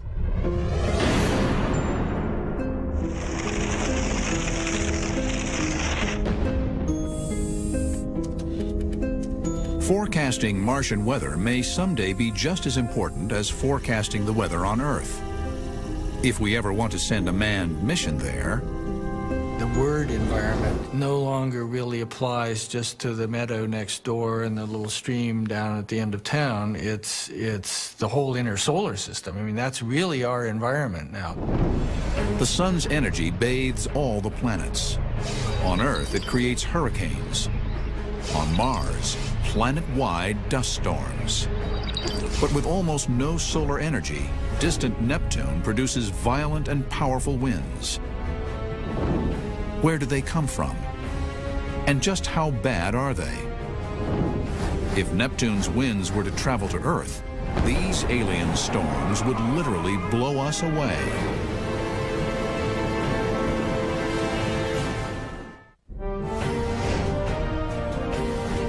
The orbit of Neptune lies 3 billion miles from the Sun, at the outer edge of the solar system. There's a lot we don't know about this big blue planet. Neptune's jet stream winds blast as fast as 1,500 miles an hour in its upper atmosphere. But how? The Sun controls the weather on Earth and Mars, but it barely reaches out here. No sunlight means freezing temperatures, an average of minus 392 degrees Fahrenheit. So if there's no sun and no heat, where do these incredible winds come from?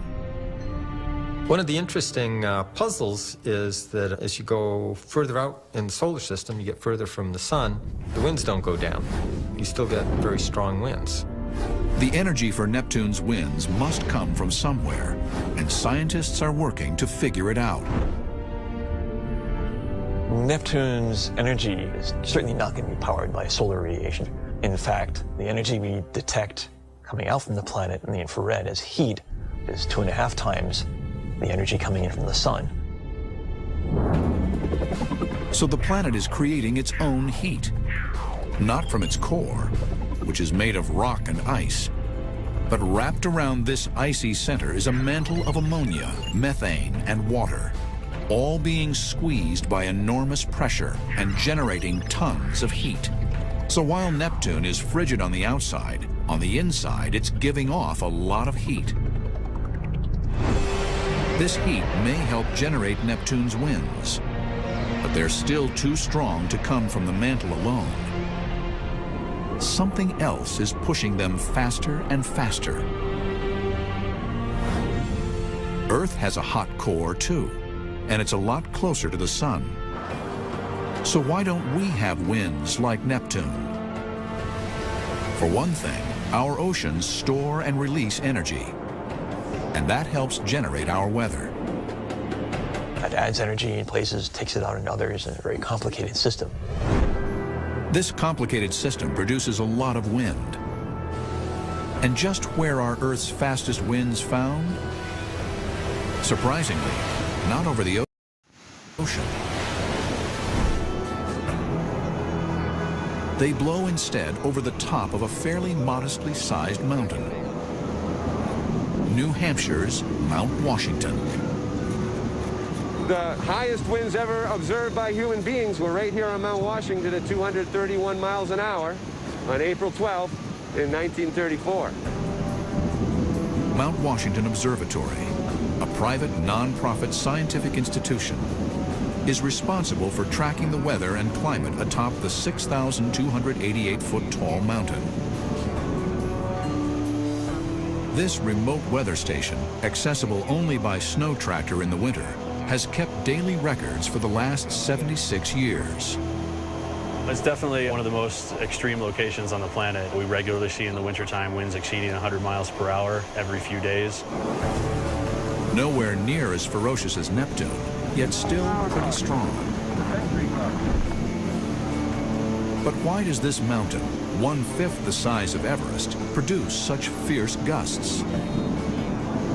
We're at a place where we have winds converging from various directions, coming from the Ohio River Valley, coming down from the St. Lawrence River Valley, coming up the eastern seaboard, all converging here in this area on top of Mount Washington. The elevation change from the valley floor to the summit is very significant for any mountain range. It's over 4,000 feet, so air is forced to go over the mountaintop and forced to squeeze in there, and is accelerated as it's squeezed over the mountaintop. And they measure it every hour, on the hour, 24 hours a day, 7 days a week. It's blowing over 100 out here right now. Ice is forming on the instruments more quickly. It's time to go up and de-ice the instruments, even though it's blowing over 100. We got to do it every hour now.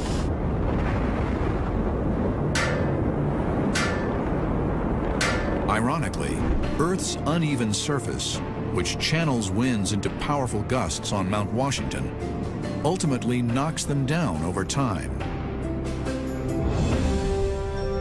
And this is the big difference between weather on Earth and weather on Neptune.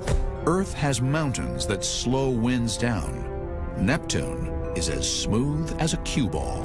It's not so much a question of you're driving them stronger, because you're not. It's just that there's nothing to slow them down. Simply put, once Neptune's winds get blowing, there's nothing to get in their way. So what would an average Neptune wind speed of 850 miles an hour do to us here on Earth?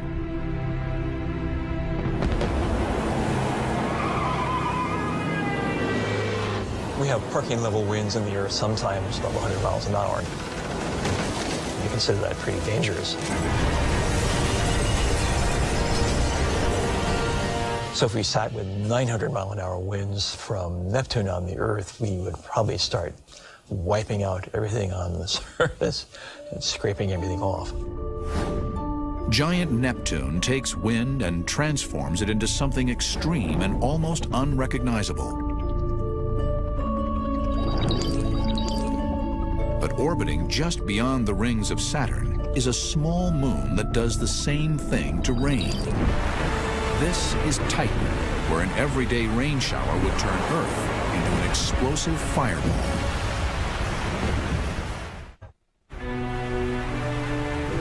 It's a cloudy day, and a gentle rainstorm starts. Here on Earth, you'd grab your umbrella and consider it a minor inconvenience. But this isn't Earth, and it's no ordinary rain. You're on Titan, a small moon of Saturn. And in this chemical downpour, you'd need more than an umbrella to protect you. The rules of Earth weather definitely don't apply here. But Earth and Titan are alike in a lot of ways. On Earth, we have a solid surface, a protective atmosphere, and plenty of water. All these things make life on our planet possible. There's really nowhere else quite like Earth anywhere in the solar system. But Titan comes close. Like Earth, it has a solid surface. And that's not all. Titan has an atmosphere that's, in general, very similar to Earth's. In some ways, it's mainly nitrogen, like Earth's atmosphere. It's rich with organic material, also like Earth's atmosphere. But similar isn't the same. Here on Earth, our atmosphere has a huge supply of water in it all the time, constantly evaporating and raining back down, like here on the Hawaiian island of Kauai. Today we're on the slopes of Mount Waialeale, which is the cloud-shrouded mountain behind us. It rains over 40 feet a year here. Earth's water cycle starts when warm, moist ocean air rises, forming clouds that eventually condense into rain. The rain falls back onto the land, where it eventually drains back into the ocean, starting the cycle again. When water evaporates, it absorbs solar radiation. When water condenses, it releases all that energy into the atmosphere. And this transfer of heat helps to moderate conditions on Earth. Earth's water stores as much as 80% of the sun's heat, helping keep our temperatures steady from the equator to the poles. Scientists theorize that Titan might have water or some other liquid that might produce a similar effect.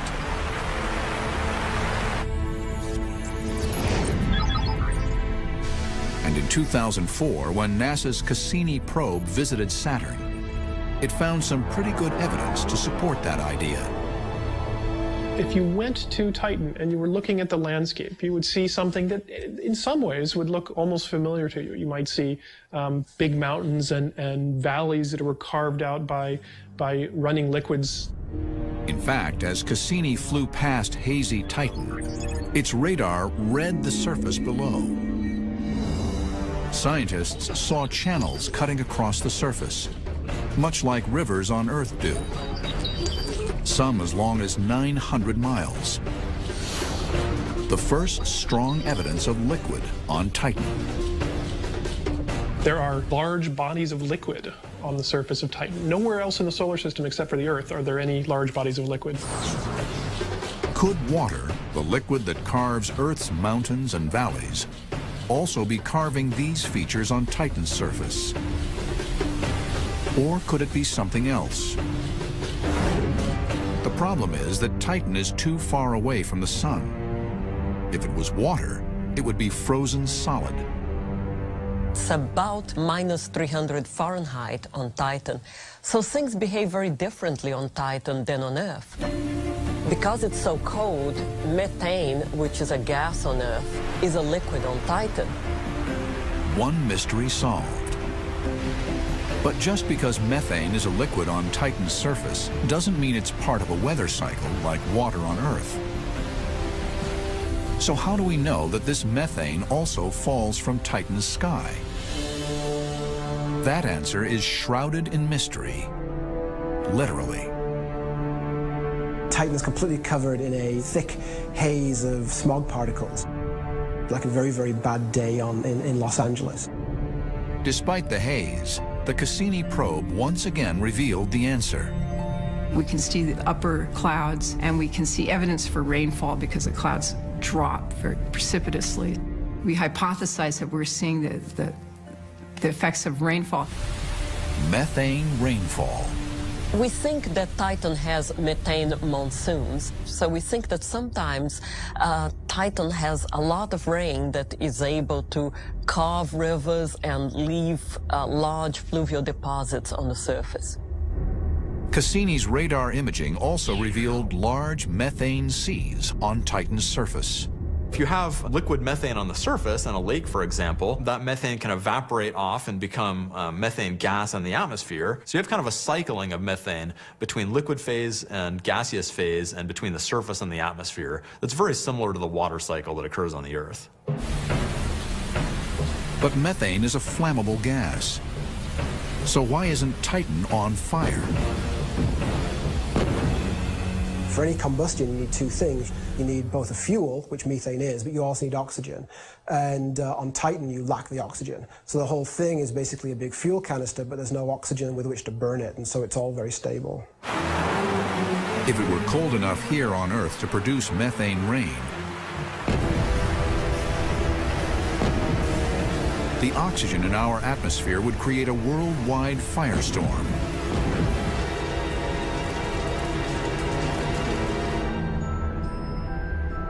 Luckily for us, that can't happen.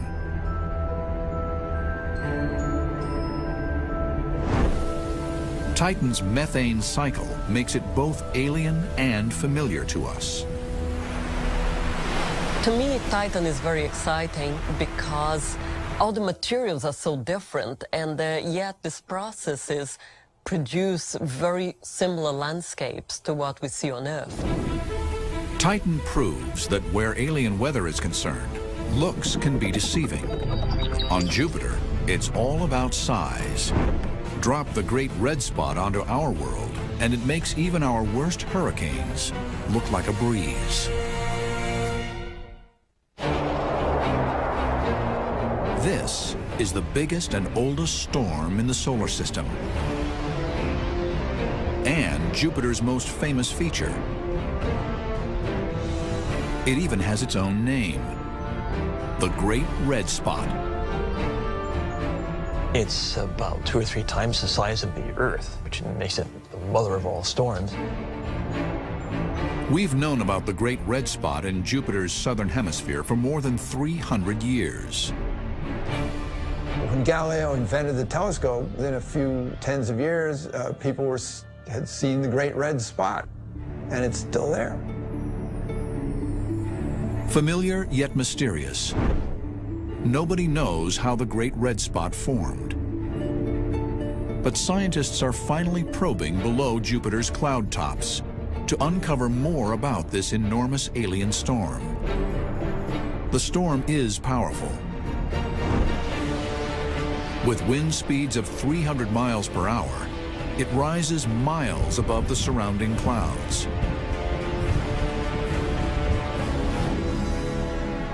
On Earth, we have storms that seem similar, though smaller and milder. Hurricanes, also known as cyclones or typhoons, depending on where they form. They're our most destructive weather systems.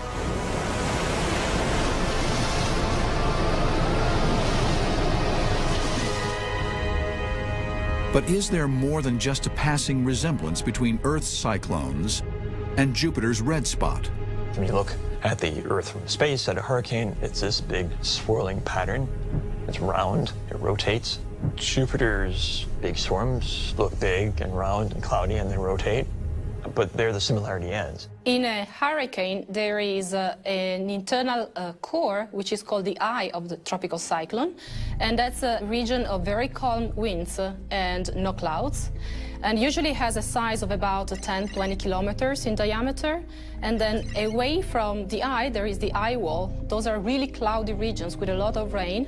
And as you move outward, there is a whole region of about a couple of 100 kilometers with very, very strong winds and very strong rain. Hurricanes draw power from heat in our oceans. But Jupiter has no oceans, and the sun isn't close enough to power a storm as big as the Great Red Spot.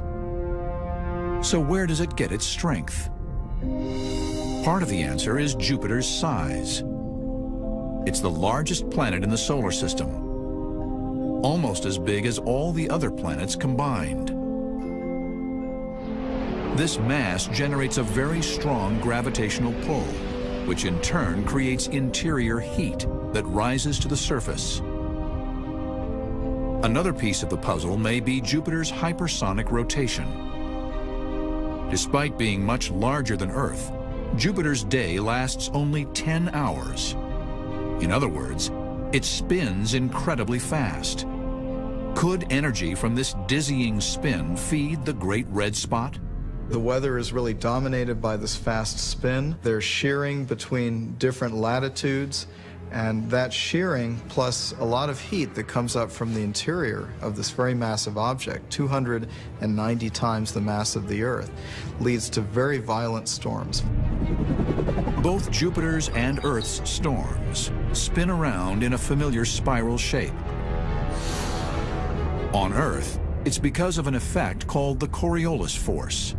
I'm sitting at the North Pole, and I want to throw a ball down to a friend who's in Los Angeles. And so if I threw the ball in that direction, the Earth rotates, and the ball will end up in the middle of the Pacific rather than in Los Angeles. So it's like if the trajectory was deflected to its right. And that's what we call the Coriolis force.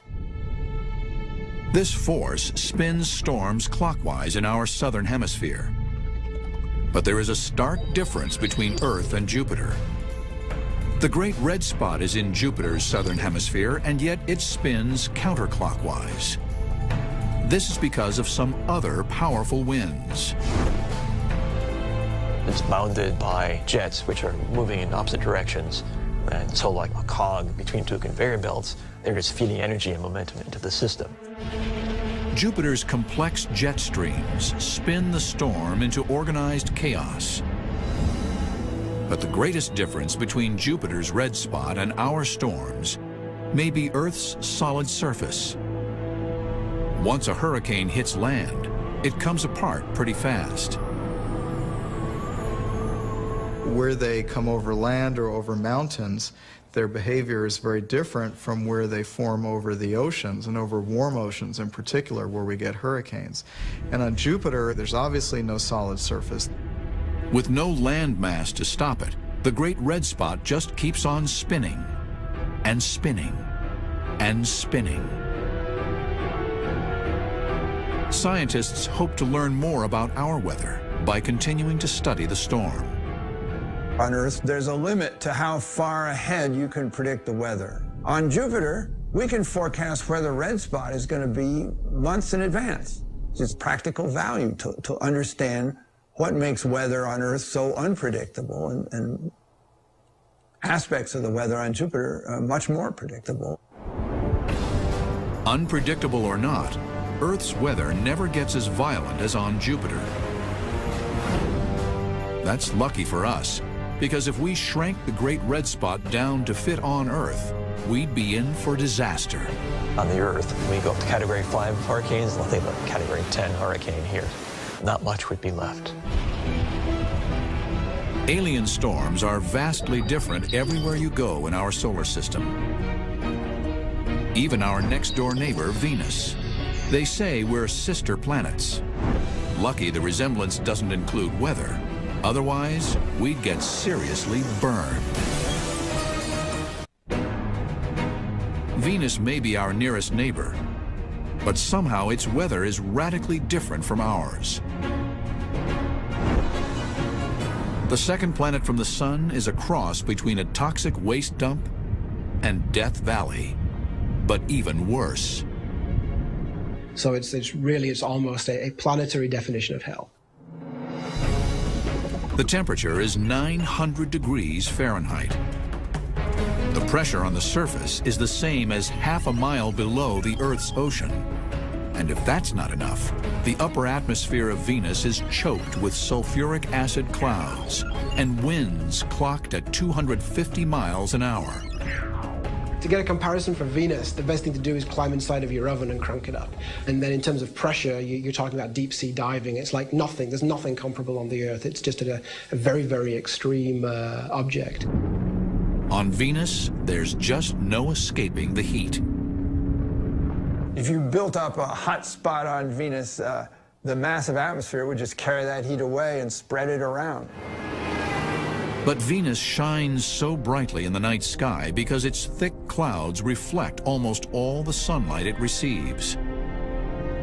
In fact, some early scientists assumed Venus would have moderate Earth-like temperatures. When we went by Venus in 1962 with a spacecraft, we thought we would find a surface at 90 degrees Fahrenheit, sort of like Miami, Florida. We were dead wrong. Something else must be at work on Venus. But what? So why doesn't Venus cool off the same way Earth does? On the Earth, for example, we have sunlight coming in, hitting the surface of the Earth. The Earth warms up a little bit, but the oxygen and the nitrogen in the atmosphere don't impede the light, so when it gets released out in the infrared, it goes right through the atmosphere and leaves and goes into space. But on Venus, the atmosphere is 97% carbon dioxide, giving a whole new meaning to the greenhouse effect. It becomes very, very hard for the surface to get its energy out. So Venus really taught us a lesson, that if you have a blanketing gas, a greenhouse gas, it can warm up the atmosphere tremendously. But why does Venus have so much more CO2 in its atmosphere than Earth? The two have much in common. They're even called sister planets. They're almost the same size, have roughly the same amount of carbon, and billions of years ago, both had lots of water. But eons ago, their paths mysteriously diverged. On Earth, water fostered life. The Earth has most of its carbon in life forms, in the trees and the animals. But if you took all that carbon that's in the near-surface rocks and burned it up or released it, you would then create an atmosphere very much like Venus. Venus's close proximity to the sun made it too hot to sustain liquid water. Instead, its water evaporated into the atmosphere, trapping the heat deposited by the sun and creating a runaway greenhouse effect. Once in the atmosphere, the water molecules were exposed to solar ultraviolet rays that broke the molecules apart. It really wasn't recognized by the scientific community how important the greenhouse effect was prior to going by Venus and seeing this amazing place where it was 900 degrees Fahrenheit, not 90. It took several doomed missions to Venus to figure it out. Starting in the 1960s, both the United States and the Soviet Union sent unmanned probes past the planet and down to its surface. It didn't take long before Venus crushed and burned them. Then, in 1981, the Soviet lander Venera 13 set a record for survival on the surface of Venus. 2 hours and 7 minutes. It was able to take pictures and samples of the surface before being overcome by the heat. You're sitting there with this 900 degrees Fahrenheit heat all around you. It's going to get in there and bake you after a while. Scientists one day hope to send a probe to Venus that can survive its hellish environment, to help us confirm our theory of how this planet went astray. Because if circumstances were just a little different, our sister planet might just be our twin. Remove our atmospheric shield, and you're on the road to hell. As soon as you're heated up to something like 400 degrees or so, you'd probably start getting some smoldering smoke, and way before it got to 900 degrees, the Earth would burst into flames because of all the oxygen around. Once the oceans boiled away, the carbon locked in rocks on the ocean floor would cook, and over millions of years re-enter the atmosphere. Probably if you came back to the Earth system after this happened, you'd find a planet looking much like Venus. We're a long ways away from such a drastic change, but it's sobering to look at Earth's sister planet when the sister planet went on a very different track than we did. So cosmic forces turned Venus into a planetary barbecue. But on this violent, stormy world, time and the elements have produced some of the strongest thunderstorms ever measured. Welcome to Saturn.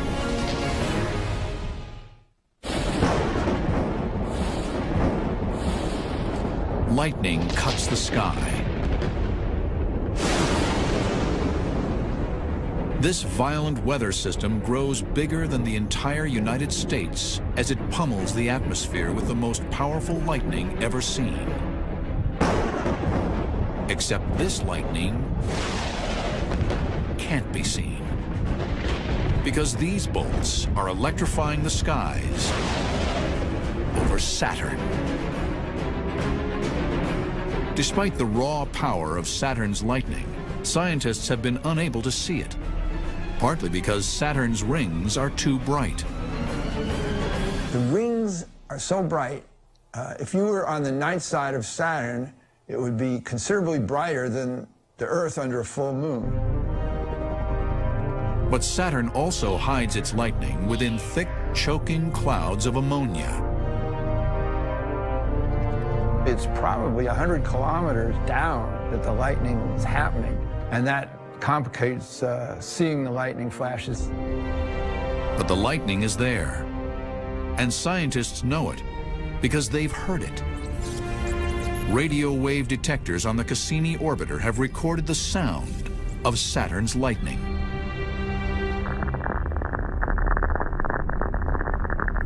We can hear the static of lightning just as you could with an AM radio going down the highway on Earth. And this static reveals the power of the lightning that we can't see. You can measure the energy in those radio waves and compare it with the energy that your radio picks up when there's a thunderstorm around on Earth. And the Saturn ones are big. They're more powerful, maybe 100 times. And Earth's lightning can help scientists understand how storms work on Saturn. Within Earth's storm clouds, just like in Saturn's, updrafts drive moisture higher, causing ice to form. These ice crystals rub against each other, take on a positive charge, and become attracted to negatively charged water droplets lower in the cloud. This sets the stage for a potentially powerful discharge of energy. Once you get that charge separation that builds up so intensely that some theorize that it can be as strong as 100 million volts, that the cloud then must release that energy. On Saturn, the same thing happens on a much larger scale. In fact, the lightning is 100 times stronger than Earth's. That's a staggering 10 billion volts of electricity. Thunderstorms in Saturn's southern hemisphere span thousands of miles and can last as long as a month. But scientists aren't sure what makes Saturn's storms bigger and longer lasting. It could be Saturn's supersaturated atmosphere. Probably the fact that there's more water in the atmosphere, pound for pound, on Saturn makes the storms bigger. More water droplets means more friction, which means bigger lightning bolts. But energy emerging from the planet may also contribute to the power in Saturn's thunderstorms. It turns out that where Lightning Alley is on Saturn is a place where the winds are flowing the slowest. If you go deep down in the atmosphere, you'll see the same winds as you do up high.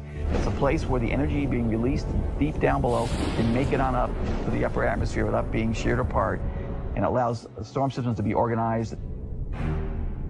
Earth's atmosphere isn't built that way. So, as violent as our storms get, they're nothing compared to the systems on Saturn. Even a run-of-the-mill mega thunderstorm on Saturn would devastate us here. A Saturn-sized thunderstorm on the Earth would mean a thunderstorm that grows to cover all of North America and presumably has very strong winds and rain. This is something that's unprecedented on the Earth. Saturn's hyper-violent thunderstorms are proof that our planetary neighbors have weather far more ferocious than ours.